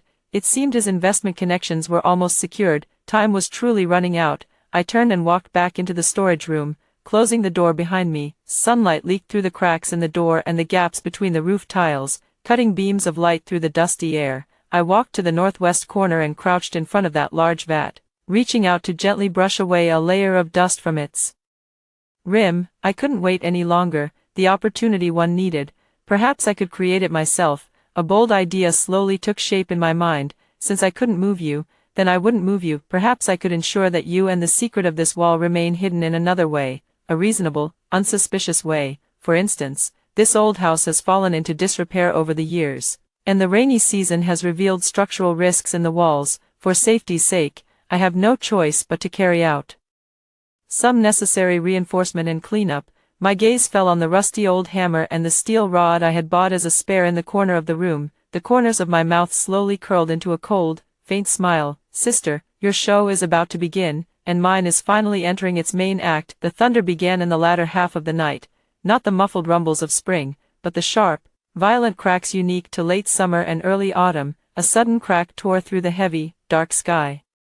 Like a jagged, pale gash, instantly illuminating the chaotic mess in my storage room, the wooden planks piled in the corner, the old clothes hanging to dry, and that silent, pitch-black vat. Immediately afterward, raindrops the size of beans began to fall, pelting the roof tiles with a fierce pitter-patter, 10 times more violent than the light drizzle of the previous days, as if countless stones were raining down from the sky. Soon, several of the old, weak spots in the roof gave way, and rainwater streamed down in continuous lines, splashing noisily. I had just moved buckets and basins to catch the leaks when new ones appeared. The room echoed with a symphony of drips and splashes, and puddles quickly formed on the floor. The air grew thick with the heavy scent of damp earth and mildew. Standing in the middle of the room, holding the last empty basin, I found myself with nowhere left to place it. The rain had come suddenly and fiercely, as if urging something forward. I glanced toward the northwest corner, where rainwater trickled down the wall, making it appear even darker. The yellow clay coating was soaked, deepening in color. The large vat stood silently by the wall, like a loyal guardian or a somber monument. Tonight was the night. The thunder and rain provided perfect cover. On a night like this, no one would notice any unusual activity in my dilapidated room. Even Aunt Lou next door had turned off her lights early. Only when the lightning flashed could I faintly make out the outline of her tightly shut windows. I cleared away the obstructing items to the side, making sure the small area was relatively open. Then, I put on my work gloves, gripped the steel rod, about the length of an arm, with one flattened end, and placed the hammer by my feet. My heart was beating a little fast, not out of fear, but from a tense, ready-to-act feeling. I walked over to the large vat, not attempting to move it, but instead pressed the flattened end of the steel rod against a spot at the base of the wall behind and to the side of the vat.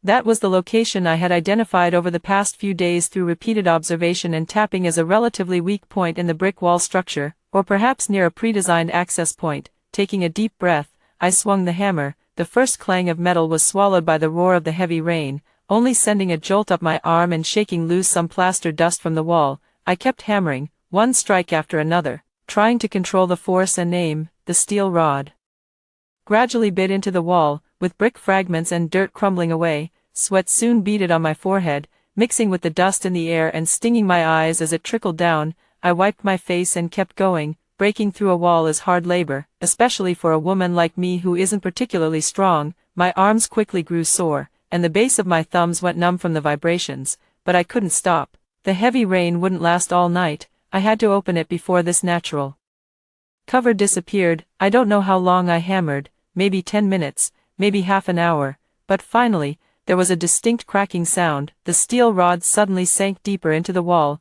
hitting an empty space. My spirits lifted. I stopped, panting heavily, and shone my flashlight at the spot. I had broken open a hole about the size of a bowl in the wall. It was pitch black inside, and sure enough, it wasn't solid earth but a narrow, layered space. A stronger smell, a mix of aged dust, rotten wood, and a faint hint of tung oil, wafted out from the opening. This was it. Carefully, I used the steel rod to widen the hole, avoiding letting debris fall in and damage whatever was inside. When the opening was large enough to fit a hand through, I stopped. My heart pounded against my ribs like a drum, and my palms were sweaty and clammy inside the gloves. I turned off the flashlight and stood quietly in the dark for a few seconds, listening to the still fierce wind and rain outside, letting my racing heart calm down a bit. Then, I turned the flashlight back on, its beam piercing into the dark, hidden space. The first thing I saw was dust, thick, accumulated dust covering every surface, who knows how many years' worth. As the beam moved, it illuminated a section of dark, textured wood, the side panel of a chest. The chest was smaller than I had imagined, about the size of a regular suitcase, but it looked very sturdy and solid, made of what seemed like old camphor wood or nanmu. Under the flashlight, it gleamed with a dull sheen, its surface carved with simple, blurred intertwining vine patterns, also covered in dust. It stood there quietly in the hidden space, pressed against the inner brick wall, with the outer wall I had just broken through on the other side. How many years had it been sitting there in silence, waiting to see the light of day again? I reached out and touched the lid with my fingertips. It felt cold and rough, carrying the unique texture of time's passage. I tried lifting it a bit. It was heavy, not because of the box itself, but because there was clearly something weighty inside. I didn't rush to pull the box out. Instead, I carefully shone my flashlight into the hidden compartment, confirming there was nothing else inside and no obvious signs of severe rust or water damage. Although the compartment was crude, it seemed fairly well sealed. Plus, with the large cabinet blocking it from the outside, it had managed to keep out moisture and pests to some extent. I took a couple of steps back and looked at the cabinet and the broken hole in the wall. Getting the box out now wouldn't be difficult. The real challenge was what came next. I couldn't leave it exposed in this leaky, dilapidated room, and I needed a safer, more private place to examine its contents. After thinking for a few minutes, I came up with an idea. Hide it somewhere even less noticeable than this hidden compartment. I gathered a few relatively intact old wooden boards from the earlier cleanup, along with some discarded plastic sheets and old burlap sacks. Then, carefully and slowly, I dragged the box out of the compartment. It was indeed heavy. With considerable effort, I managed to pull it free, and it landed on the ground with a dull thud. Under the light, I could see it clearly. The dark red paint was long faded and peeling, the brass hinges and clasps were covered in green rust, but they still held firm. The lock was an old-fashioned brass padlock, completely rusted shut. There was no keyhole on the lid. It seemed to be latched from the inside, or perhaps it wasn't locked at all. I didn't try to open it immediately. Instead, I carefully wrapped the box in several layers of old burlap, then tightly bound it with plastic sheeting, and finally secured it with hemp rope. By the time I finished, I was panting heavily, covered in sweat and mud. Next, I moved to the very back of the storage room, behind a pile of broken furniture I had intentionally left there as a decoy. I cleared out a small space in the darkest corner, a spot where no one would ever think to look. I pushed the bundled box all the way to the back, then carefully concealed it with broken boards, cardboard boxes, and discarded bedding. From the outside, it just looked like a pile of ordinary trash waiting to be disposed of. After finishing all this, I slumped to the floor, leaning against the cold wall as I gasped for breath. The thunder had gradually faded away, and the rain had lightened from a downpour to a steady drizzle. The only sounds left in the room were the steady drip of leaking water and my own heavy breathing. The beam of my flashlight shone on the corner I had just camouflaged, then moved to the dark, broken hole in the wall. The damage was done, and I would have to deal with it tomorrow, but that actually gave me the perfect excuse. Early the next morning, the rain had stopped, and the sky was overcast. I took a hammer and a few wooden boards I had set aside to dry, and deliberately started noisily repairing the hole in the wall just as Aunt Lou was heading out to take out the trash. As expected, she was drawn to the commotion. "Oh, Xiao Wei, what happened to the wall?" I sighed and pointed at the hole and the water stains seeping around it. "The rain was too heavy last night. This old wall couldn't take it. A section here loosened up and almost collapsed. I had to knock out the loose part to prevent an accident. I'll need to get some cement and sand to patch it up." Aunt Lou leaned in for a closer look and clicked her tongue. "Oh dear, you're right. This old house has seen too many years. Can you handle it yourself, or should I call a handyman?" "I'll try fixing it myself first with some cement," I said with a worried expression. "If that doesn't work, I'll get someone to help. It's such a hassle, and money's tight as it is." Aunt Lou shook her head sympathetically, offered a few words of caution, and then left. Perfect. I now had a plausible, reasonable explanation for the damaged wall.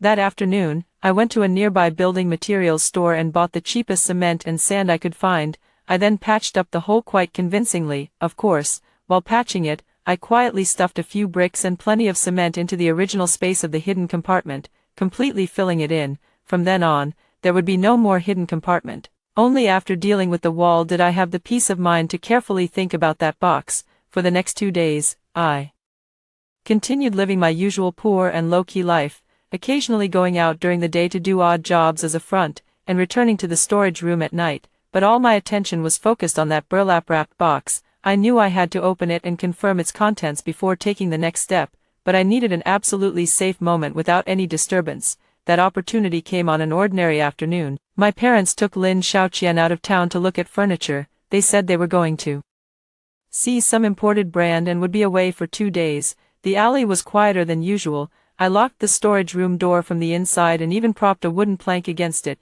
Then, I moved aside the camouflage and dragged the box to the only dry patch of floor in the center of the room. I untied the hemp rope and peeled back the plastic sheeting and burlap, the dark red wooden box was once again exposed in the dim light. I crouched down, sprayed some WD-40 I had bought onto the rusty copper clasp and hinges, waited a moment, then found a small screwdriver. Carefully, I pried at the clasp. With a soft click, the rusted clasp popped open, and the hinges loosened a bit from the lubricant. I took a deep breath, placed both hands on either side of the lid, and pushed upward with force. The box was tighter than I expected, but I applied more strength. A grating, teeth-on-edge scraping sound echoed as the lid slowly opened. A more distinct smell of aged dust and special protective materials wafted out. The first thing that met my eyes were several layers of white cotton paper, yellowed with age but still fine and delicate in texture. I gently peeled back layer after layer of the cotton paper, my movements as careful as if handling a fragile dream. Beneath the cotton paper was a deep blue, oil-impregnated oilcloth. I untied the thin cord binding the oilcloth and slowly unfolded it. The next moment, my breath caught. Wrapped inside the oilcloth were scrolls, not one, but three. Their rollers were made of deep purple wood, with milky white jade knobs on each end, smooth and translucent. The scrolls were meticulously tied, even from a distance, and even though I knew nothing about antiques, I could sense the extraordinary thickness and suppleness of the paper. Time had bestowed upon it a unique, ivory-like pale yellow sheen, with faintly visible ink traces and seals that appeared ancient and dignified. Suppressing the urge to unroll them immediately, I gently moved them aside onto a clean plastic sheet I had spread out. There was something else beneath the oilcloth, a slightly smaller, flat object also wrapped in oilcloth. Opening it revealed a rosewood box. The lid was inlaid with mother-of-pearl, forming an intricate pattern of flowers and birds. I opened the wooden box. On the black velvet lining inside lay a pair of bracelets. For a moment, it seemed as if even the dim light in this shabby storage room brightened. What a pair of bracelets! They were completely translucent, like solidified pools of emerald water, or like the tenderest green of early spring leaves condensed into circles. The color wasn't a dull, dark green, but a vivid, radiant Yanglu green, as if light flowed within it, rich, even, and pure. There was no complex carving. They were the most classic round bangle style, smooth and warm to the touch, with a perfect curve. Even without any prior knowledge, I could intuitively sense their serene, breathtaking beauty. This was definitely not something modern craftsmanship could easily replicate.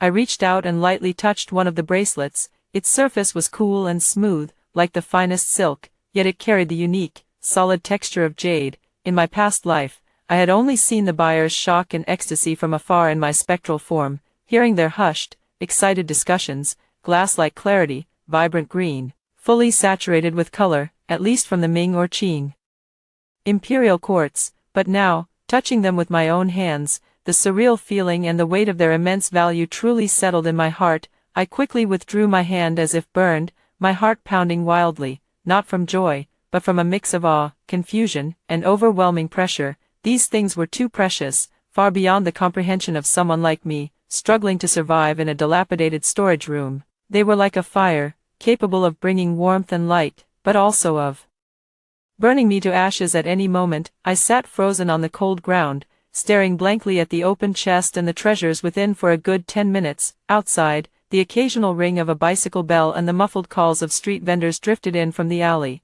the sounds of the real, mundane world. Yet before me lay a long-buried secret capable of altering many lives. Finally, I let out a long, slow breath, my gaze refocusing, turning calm, even cold. I couldn't panic, in the face of danger.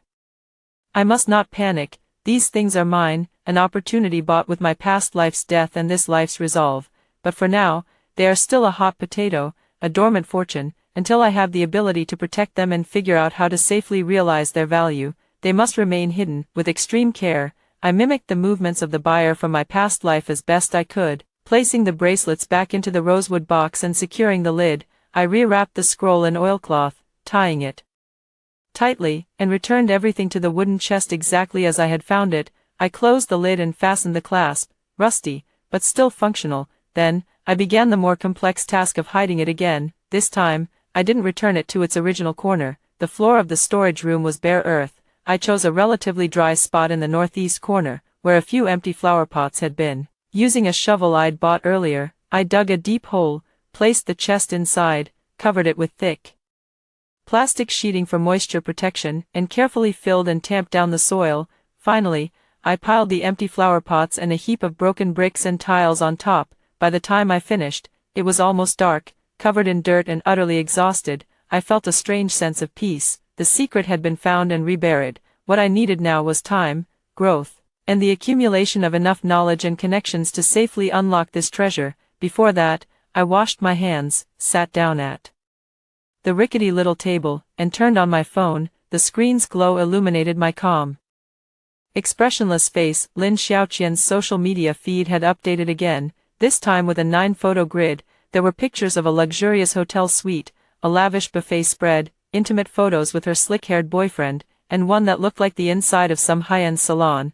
Crystal chandeliers glittered, people were dressed to the nines, holding champagne glasses. The caption read, "New circles, new horizons. Thank you, darling, for showing me the world. Investing in yourself is the best financial planning." Red heart party popper. Below, another flood of likes and envious comments. I watched quietly, my finger lightly scrolling across the screen. Investing in yourself, little sister, you'll soon discover what kind of hell that so-called investment leads to. Meanwhile, I'll guard my secret and my shabby room, watching you step by step toward the same end I witnessed in my past life. Outside the window, the sky had turned completely dark. I turned off my phone, and the small storage room plunged into silent darkness. Only my eyes shone with an intense light in the blackness. Time is like sand held in your hand.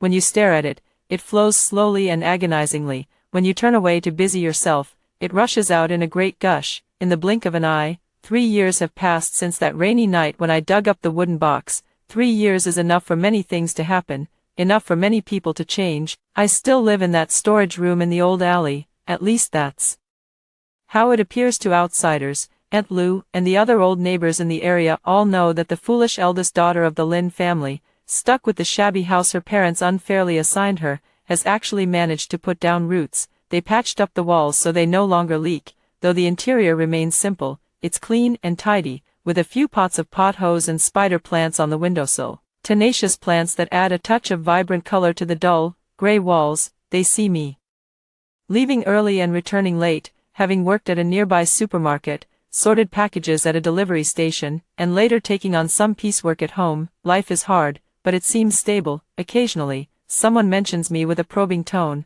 saying, "That child may be a bit cunning, but it's better this way." A quiet, steady life is better than her sister's. Yes, over these 3 years, news about my younger sister, Lin Xiaoqian, has become the most talked about and sigh-inducing topic in this alley, even in this entire old district. At first, it was all glamour and glory, a brand new car, a renovated apartment in a high-end residential complex, frequent shopping sprees, dining out, and entertainment. Her social media posts showcased a lifestyle beyond the reach of ordinary people. Her boyfriend, Zhou Wei, drove a nice car, spent lavishly, and took her to all sorts of upscale venues. Whenever my parents mentioned their younger daughter, they stood a little taller, as if the 650,000 yuan in demolition compensation and the new apartment had invested in creating an extraordinary, high-status individual. The change began about a year and a half ago. First, it was rumored that Lin Xiaoqian had changed her car to an even more expensive one. Then, the new apartment where my parents lived, originally promised to Lin Xiaoqian, though they still lived there together, was suddenly renovated again. The style was even more luxurious. A neighbor who went to visit came back saying the crystal chandelier was dazzling, and the furniture was all solid wood, clearly expensive.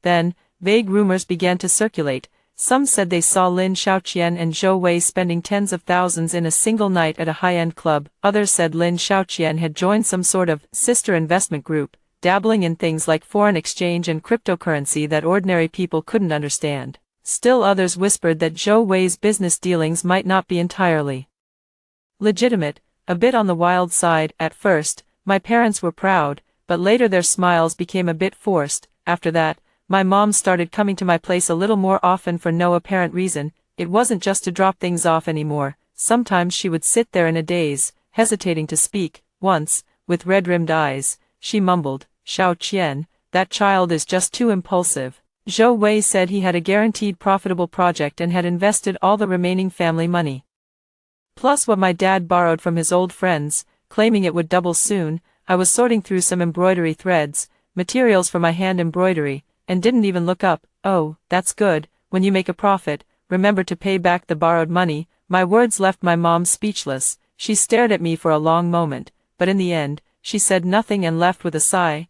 I could sense the faint glimmer of hope in her eyes. Perhaps even she wasn't fully aware of it, hoping I would ask, show concern, or even offer to help like the sensible daughter I used to be, but I didn't. I knew all too well that this so-called guaranteed project was the same bottomless pit that devoured everything in my past life and ultimately cost me my life. Zhou Wei was no business genius. He was a broker operating in the gray areas, specializing in pulling people into scams that preyed on acquaintances. Qian Lingxiaqian was blinded by his flashy appearance and smooth-talking promises of quick riches, dragging my parents into it with her. Before a storm hits, there's always a calmness tinged with an unsettling, oppressive heat. Over these 3 years, I hadn't just been idly working odd jobs and doing handicrafts. I hadn't touched the things in the wooden chest, not because I didn't want to, but because disturbing them without absolute certainty would be suicidal. I spent a great deal of time, like a parched sponge, frantically absorbing all relevant knowledge. I borrowed every book on antique appraisal, painting and calligraphy authentication, and jade and jadeite from the city library. Starting from the basics, I registered on professional collecting forums, silently browsing and learning with a dummy account, reading posts both genuine and fake, picking up industry jargon, and understanding market trends and risk traps. I even paid for some introductory courses online. More importantly, I used the scattered connections I made through my handicraft work to very cautiously and indirectly explore reliable channels. I met the owner of a small gallery in the cultural district, a straightforward woman with a good eye. Under the pretext of being interested in traditional painting and calligraphy, I often visited her gallery, helping out with odd tasks and occasionally showing her some inconspicuous flower and bird sketches I'd copied for feedback. Gradually, we became familiar, and from her, I learned many industry rules. I also vaguely understood which channels were relatively safe for selling important items and which were absolutely off-limits. The process was slow and agonizing, requiring immense patience and caution, but patience was something I had in abundance, having lived through it once. What I lacked least was reverence for time and the perseverance to wait. The turning point came last autumn. The shop owner's wife mentioned in passing that an old friend of hers, who worked as a consultant at a provincial auction house, would be visiting soon. They were planning to visit a retired collector and would stop by the gallery along the way. My heart skipped a beat, knowing that an opportunity might have arrived. I didn't say anything directly, but on the day the consultant came, I happened to be at the gallery helping serve tea. During the conversation, I casually mentioned that my late grandfather had left behind a few old items. I didn't know what they were, but I had kept them all this time, feeling uncertain about their value. My description was intentionally vague. I only referred to them as old things, like a bracelet. However, my choice of words inadvertently included a few subtle details that only someone with insider knowledge, gleaned from books, would recognize. The consultant, surnamed Wu, was an elegant man in his 50s. Upon hearing this, he glanced at me, his gaze scrutinizing but tinged more with professional curiosity. After a moment of thought, he said, "If Miss Lin is interested and doesn't mind, you could take a few clear close-up photos for me to look at. Of course, the prerequisite is that you can ensure the items have a clear provenance." He paused before adding, "We only accept consignments with legal origins." I didn't agree immediately, only saying that I needed to go back and see if the items were still there. A few days later, I sent several carefully selected photos to him through the shop owner's wife. The photos only showed the jade bracelet's partial luster, the scroll ends of the paintings, and a corner of the wooden box with its copper clasp. I had edited the backgrounds to obscure any specific environment. In the days waiting for his reply, I barely slept, not out of excitement, but from a tense, all-or-nothing anxiety hanging in the air. Mr. Wu's reply was brief. He asked to meet me in the provincial city and to bring the items. Preliminary look, somewhat interesting, he said. I knew the first step had been taken, and what followed would be complex, professional, and highly confidential. Under Mr. Wu's guidance and referral, I signed a strict consignment agreement with the auction house under the pretext of handling ancestral belongings. The 3 paintings were authenticated by several authoritative experts as the work of a lesser-known but highly skilled literati painter from the late Qing to early Republican period. They were well preserved, a set of 3 with coherent themes, making them quite collectible. The pair of jadeite bracelets garnered even more attention. They were identified as fine pieces from the Republican era, made of old-mine glass-grade jadeite with a vibrant, evenly distributed emerald green color and exquisite craftsmanship, truly rare treasures. I did not attend the auction in person, entrusting everything to the professionals. When the final figure reached me through an encrypted channel, I stared at the long string of numbers. In the temporary rented apartment I had quietly leased to handle these matters, I sat quietly all night. There was no ecstasy, no dizziness, only an unfathomable exhaustion.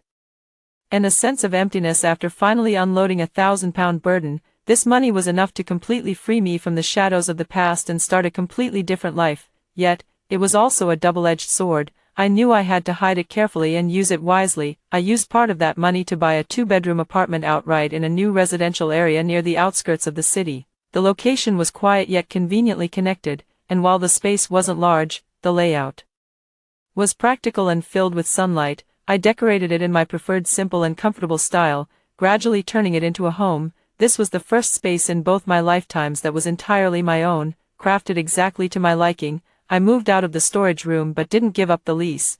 Not that there was any rent to pay, since I owned the property. I kept it exactly as it was, even returning occasionally to clean and show my face to the neighbors. That room remained my best disguise.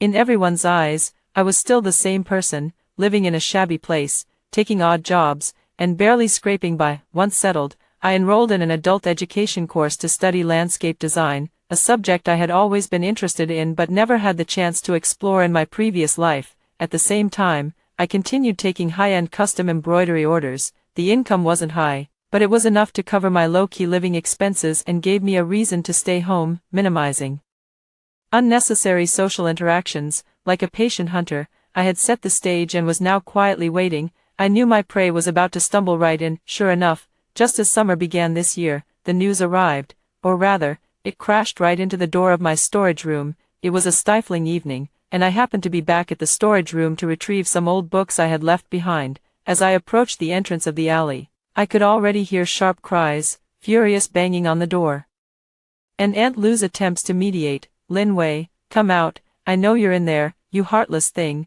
How could you just stand by and watch me suffer?" It was my mother's voice, hoarse, desperate, and stripped of its usual gentle tone. "Sis, open the door, it's Xiaoqian, you have to help me this time, or I'm done for." Lin Xiaoqian's voice was tearful but carried more impatience and aggression. Then came my father's low, angry roar.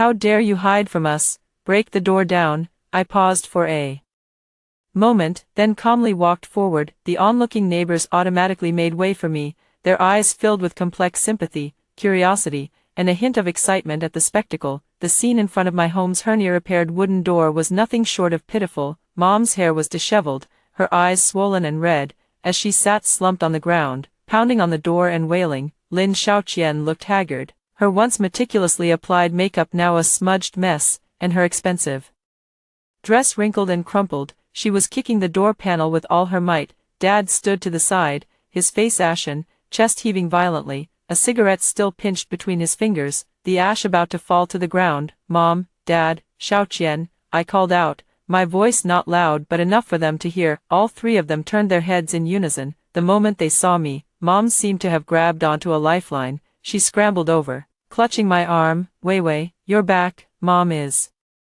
begging you, save your sister, save our family."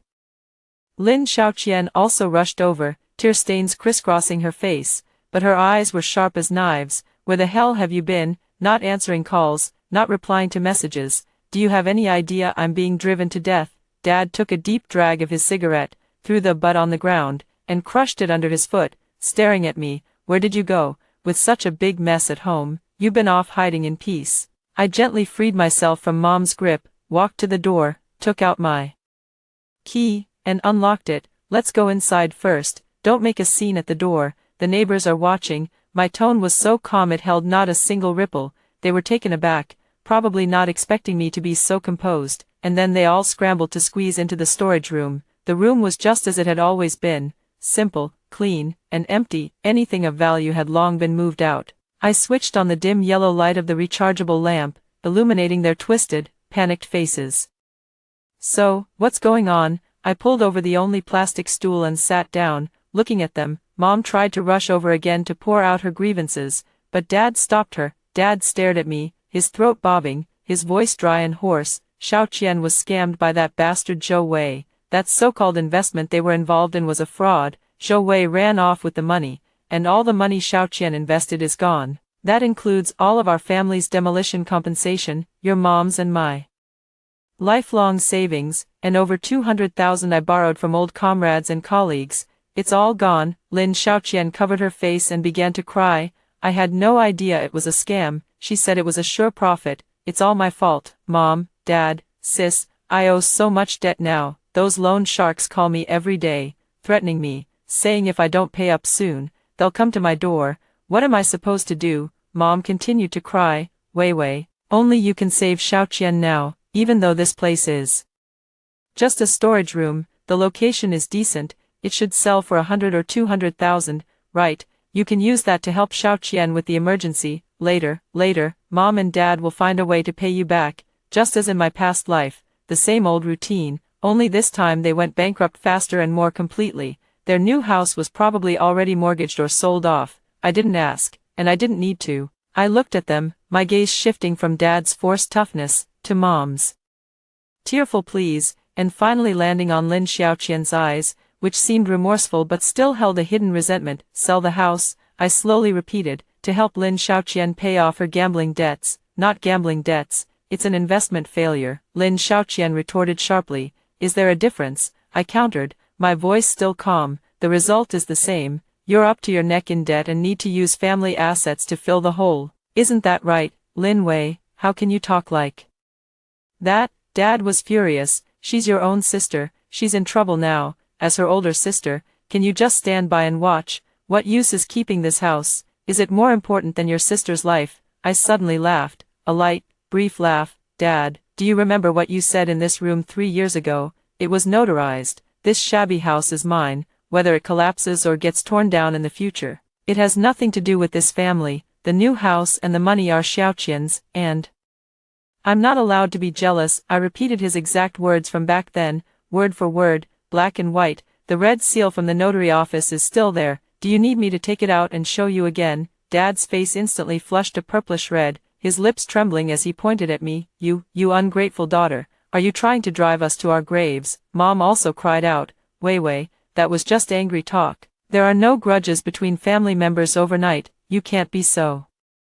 heartless, so heartless. I stood up and walked over to the folding bed I used to sleep on. From its habitual spot under the pillow, I pulled out a folder, opened it, and took out the notarized agreement. Mom, Dad, Lin Xiaoqian, take a good look. This clearly states that the property division is settled, there will be no interference in the future, and there are no other financial disputes. You signed it yourselves. Pressed your fingerprints. I placed the agreement in front of them. The bright red seal of the notary office and their signatures and fingerprints were glaringly clear under the light. This house is my personal property. I have no legal obligation to use it to repay Lin Xiaoqian's personal debts, whether it's an investment failure or gambling debts. My voice grew cold and hard. As for the money you owe others, that's a matter between you, Lin Xiaoqian, and Zhou Wei. It has nothing to do with me. Bullshit. Lin Xiaoqian completely tore off all pretense, screaming, you're just jealous of me, jealous that Mom and Dad love me more, jealous that I used to have a better life than you. Now that I'm in trouble, you're happy, aren't you? You probably wish I were dead. I looked at her hysterical state, feeling a chill in my heart. Jealous of you?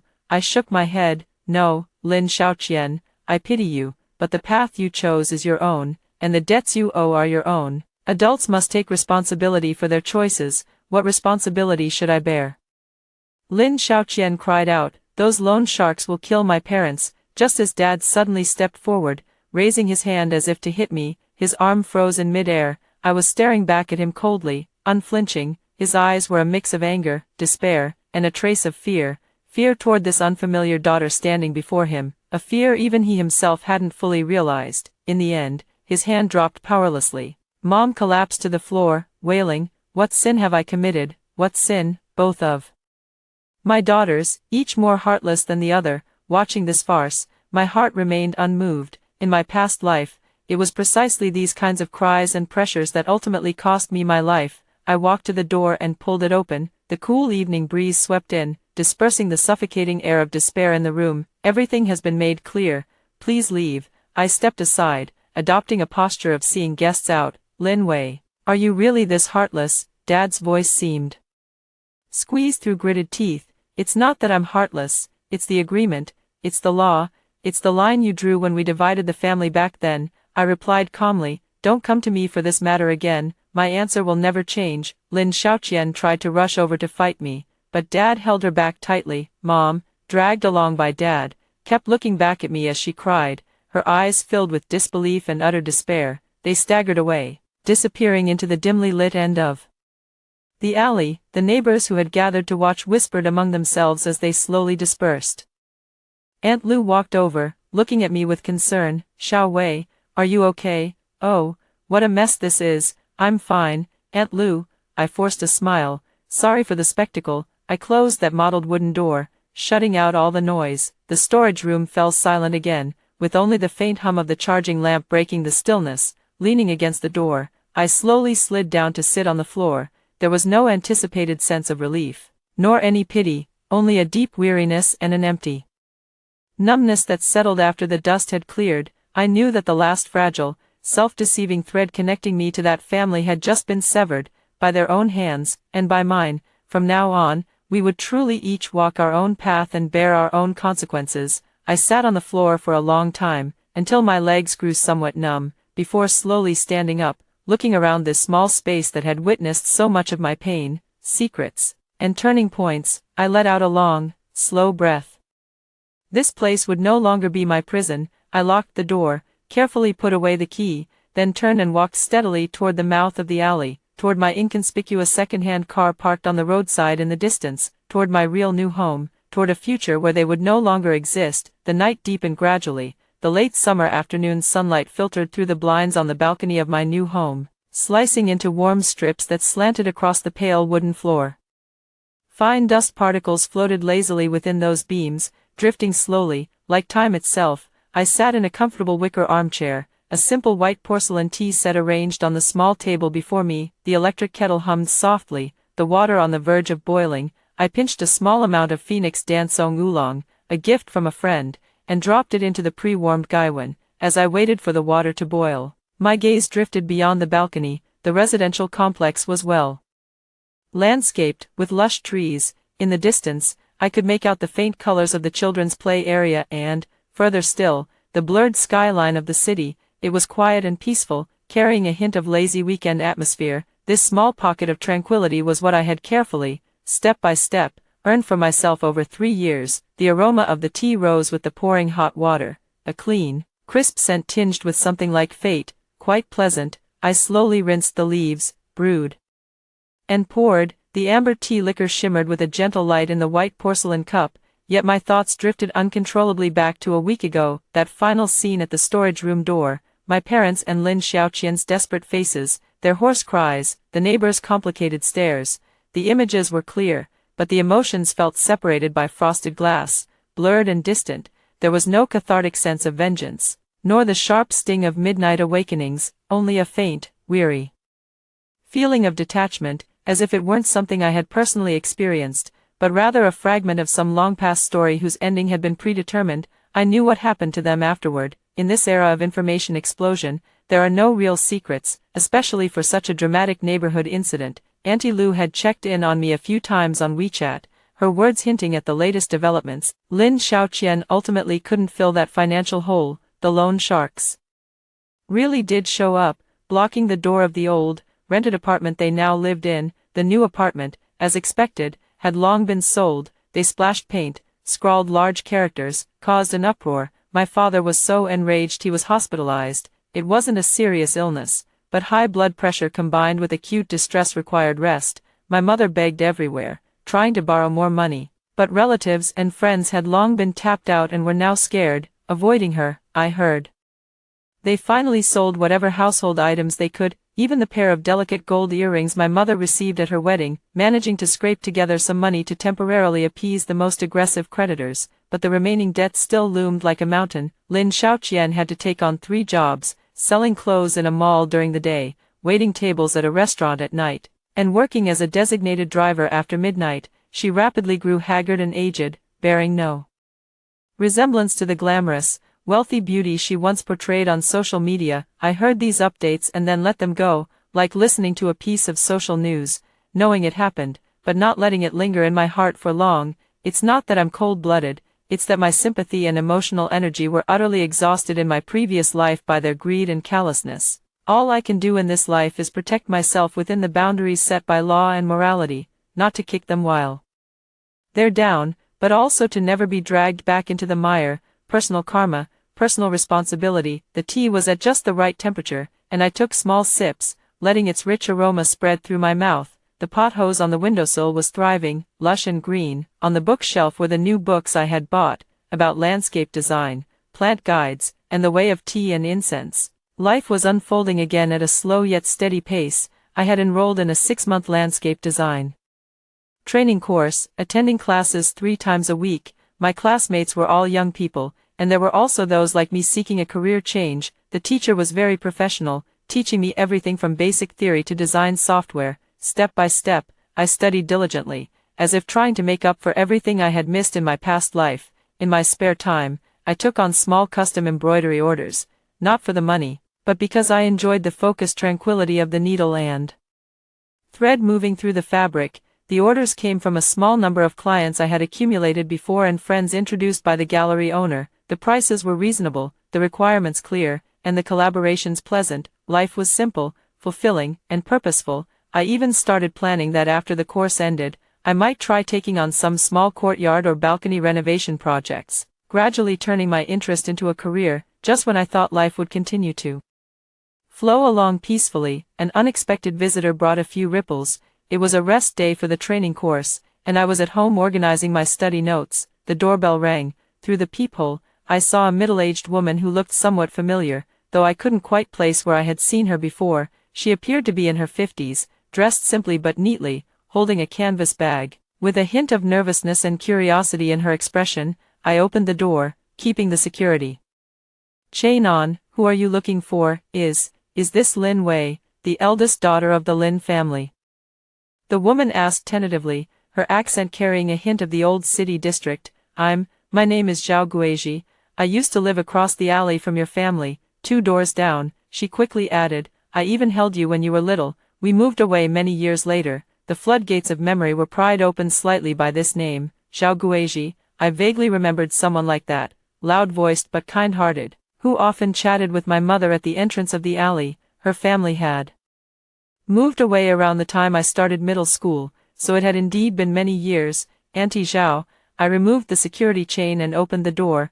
"Please come in. How did you find this place?" Auntie Zhao stepped inside, looking a bit uneasy. She glanced around, her eyes showing a touch of emotion. "This place is lovely, bright and clean. I heard a bit about what happened to your mother and the others." She paused, as if carefully choosing her words. "A few days ago, I went back to the old alley and ran into an old friend. Sister Lu mentioned that you had moved out, were living well on your own, and gave me a rough address. I hesitated for a few days, but I felt there were some things I should come and tell you." My heart stirred slightly. I invited her to sit on the sofa and poured her a glass of water. "Aunt Zhao, please go ahead." Zhao Shen held the water cup and fell silent for a moment, as if reminiscing or mustering courage. Wei, there are some things your parents may have never told you. Don't blame me for speaking out of turn. I just think you're grown up now, standing on your own, and there are things you should know." He looked up at me, his eyes filled with complex emotions. "You've probably always felt that your parents were biased, favoring your sister over you, right?" I didn't speak, tacitly agreeing. "Some things aren't as they appear on the surface," Aunt Zhao sighed. "Your mother suffered greatly when she gave birth to you. She almost didn't make it, and her health has never been the same since. Your father was also struggling at work back then. You were a very fussy baby, crying all night long. Your mother couldn't rest well, and her health worsened. Your father's temper was also short, and the atmosphere at home was truly tense. I have vague memories of this, but I heard more about it from their later complaints. But you were a handful, not easy to care for at all. When you were around 3 years old," Aunt Zhao's voice dropped even lower, tinged with a hint of mystery, "your parents took you to visit relatives out of town, but when they returned, they were only holding your sister. They said Xiao Qian was born to a relative's family who couldn't afford to raise her, so they brought her back out of kindness." I looked up sharply. Lin Xiao Qian was adopted. I had vaguely heard some rumors about this, but my parents never admitted it, always telling others I was the older sister. Xiao Qian is the younger sister, with a small age gap. "You We're young back then, so you might not remember, Aunt Zhao continued, but after you returned, you seemed like a different person. You stopped crying, stopped fussing, and became unusually quiet. Your eyes looked timid when you looked at people, not as clingy as before. Your mother even mentioned to others that you might have been frightened on the trip. My heart sank. 3 years old.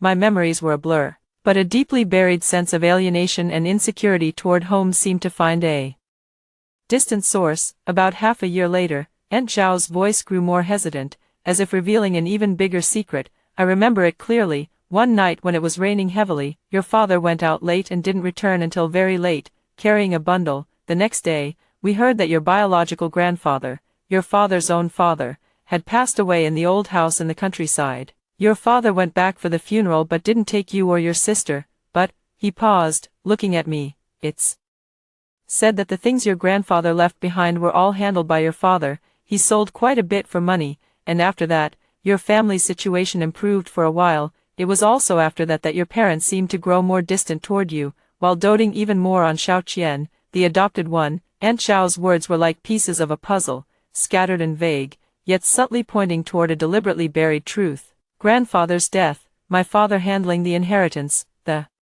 family's improved financial situation, my parents' changed attitude toward me, Lin Xiaoqian's adoption, and that priceless wooden box hidden in the storage room's hidden compartment. A bold, spine-chilling speculation slowly surfaced in my mind. Could that wooden box have originally been left to me by my grandfather, or could it be something related to my origins? Perhaps my father knew its value, or perhaps he didn't know the specifics, but he had his doubts, so he hid it away and instead gave the more easily monetizable benefits of the demolition to the more obedient and controllable adopted daughter, Lin Xiaoqian. Could my own estrangement also be connected to this secret? Aunt Zhao, what you've said, I heard my own voice grow hoarse. I'm just telling you what I know, what I saw. Aunt Zhao waved her hand, cutting off my follow-up questions. As for the specifics of what happened, I'm not clear either. Your grandfather was a bit old-fashioned, stubborn, and never got along well with your father. When you were little, he did like to come see you, secretly slipping you candy. What twists and turns lie in these old accounts? I'm afraid only your father, or perhaps something your grandfather left behind, could make sense of it. She set down her water glass, took a small object wrapped in an old handkerchief from her canvas bag, and handed it to me. When I went back this time to sort through old things, I found this. It seems your grandfather left it at our house once when he came to see you. Looks like a seal or something. I didn't pay much attention at the time, just put it away. Over the years, moving here and there, it never got lost. Now it's time to return it to its rightful owner. I took the small, smooth object, unwrapped the handkerchief, and inside was a small Shoshan stone seal, no larger than a thumbnail. It was carved into a simple bamboo joint shape, with the base engraved in small seal script, still clinging to a bit of dried, blackened red ink paste. I examined it closely. The characters read, Lin Wei, my name. The calligraphy was elegant and refined, certainly not something my father could have carved. You seem a bit educated yourself. I heard you even attended school for a few years. Aunt Zhao stood up. The item is delivered, and I've said what I needed to say. I should be going now. Wei Wei, I'm happy to see you're doing well. It's best if you can figure out the past. But if you can't, don't dwell on it too much. People, after all, must keep moving forward. I walked Aunt Zhao to the door and thanked her sincerely. After closing the door, I held the cool seal in my hand and stood in the shifting light of the balcony for a long time. Grandfather, an old man in my memory, only a vague outline and the occasional sweetness of candy. Did he know about the existence of that wooden chest? Did he ever intend to leave it to me? And what role did my father truly play, behind the coldness and favoritism I felt in my childhood? Could there have been such an ugly calculation involving inheritance and blood ties? Questions coiled around me like vines, but strangely, I didn't feel anger, nor did I have an urgent impulse to uncover the truth. Perhaps, having been reborn once and having experienced life, death, and a complete break, my obsession with the past wasn't as deep anymore. The clues Aunt Zhao brought were like a key opening a long sealed door, allowing me a glimpse of the possible darkness and entanglements that lay behind it. But I also knew clearly that the world behind that door might not be what I needed now. I cleaned that seal, found a small brocade pouch to put it in, and placed it together with the notarized agreement.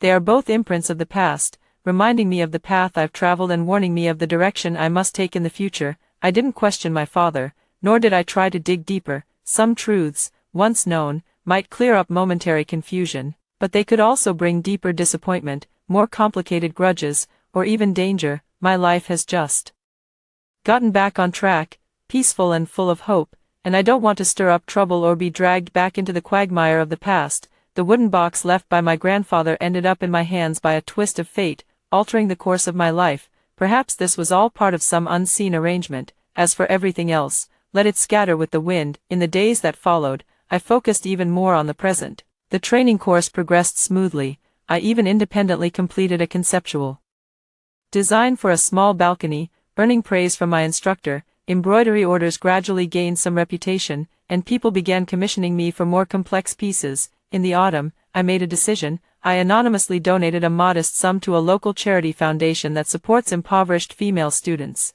specifying that the funds be used to help girls facing the risk of dropping out due to family favoritism towards sons or unexpected hardships. The amount wasn't large, but it was enough to support several children through a phase of their education. On the day I completed the donation procedures, the autumn's sun was warm, and the sky was high and clear. Walking along the bustling streets, watching the crowds come and go, I suddenly felt an unprecedented sense of lightness, as if a heavy stone that had long weighed on my soul had been gently lifted.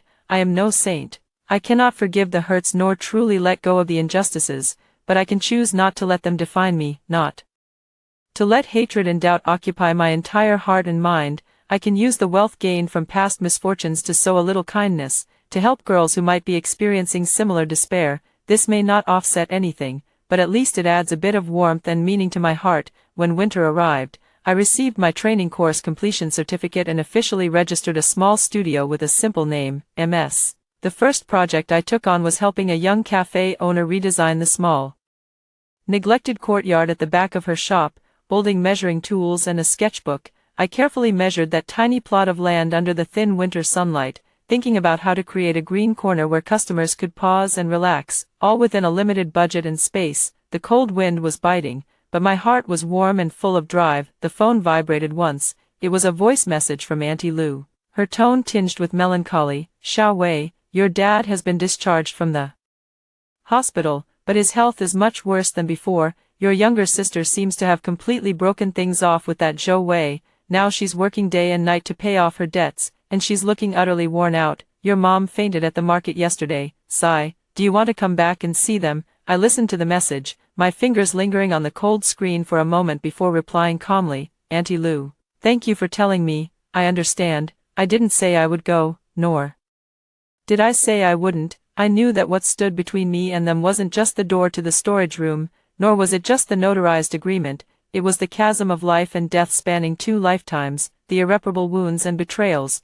the long broken bonds of family and trust. Some paths, once taken wrongly, can never be retraced. Some people, once missed, are truly gone for a lifetime. I put away my phone and continued focusing on taking measurements and recording. The sky was a clean gray blue, with a few faint wisps of clouds drifting by. In the distance, the faint sound of music drifted from a cafe. My path lies ahead, on the blueprints, in the stitches, in every plant I will one day plant with my own hands, in every ordinary yet genuine sunrise and sunset I am about to face. As for the past, let it be completely left behind. The wind picked up, holding my sketchbook. I walked with steady steps toward my studio, toward the solid and free future I am building, bit by bit. After hearing the story above, what are your thoughts? Feel free to share your opinions in the comments section. Looking forward to hearing from you. If you liked this story, don't forget to like it, share it, and subscribe to my channel. See you next time.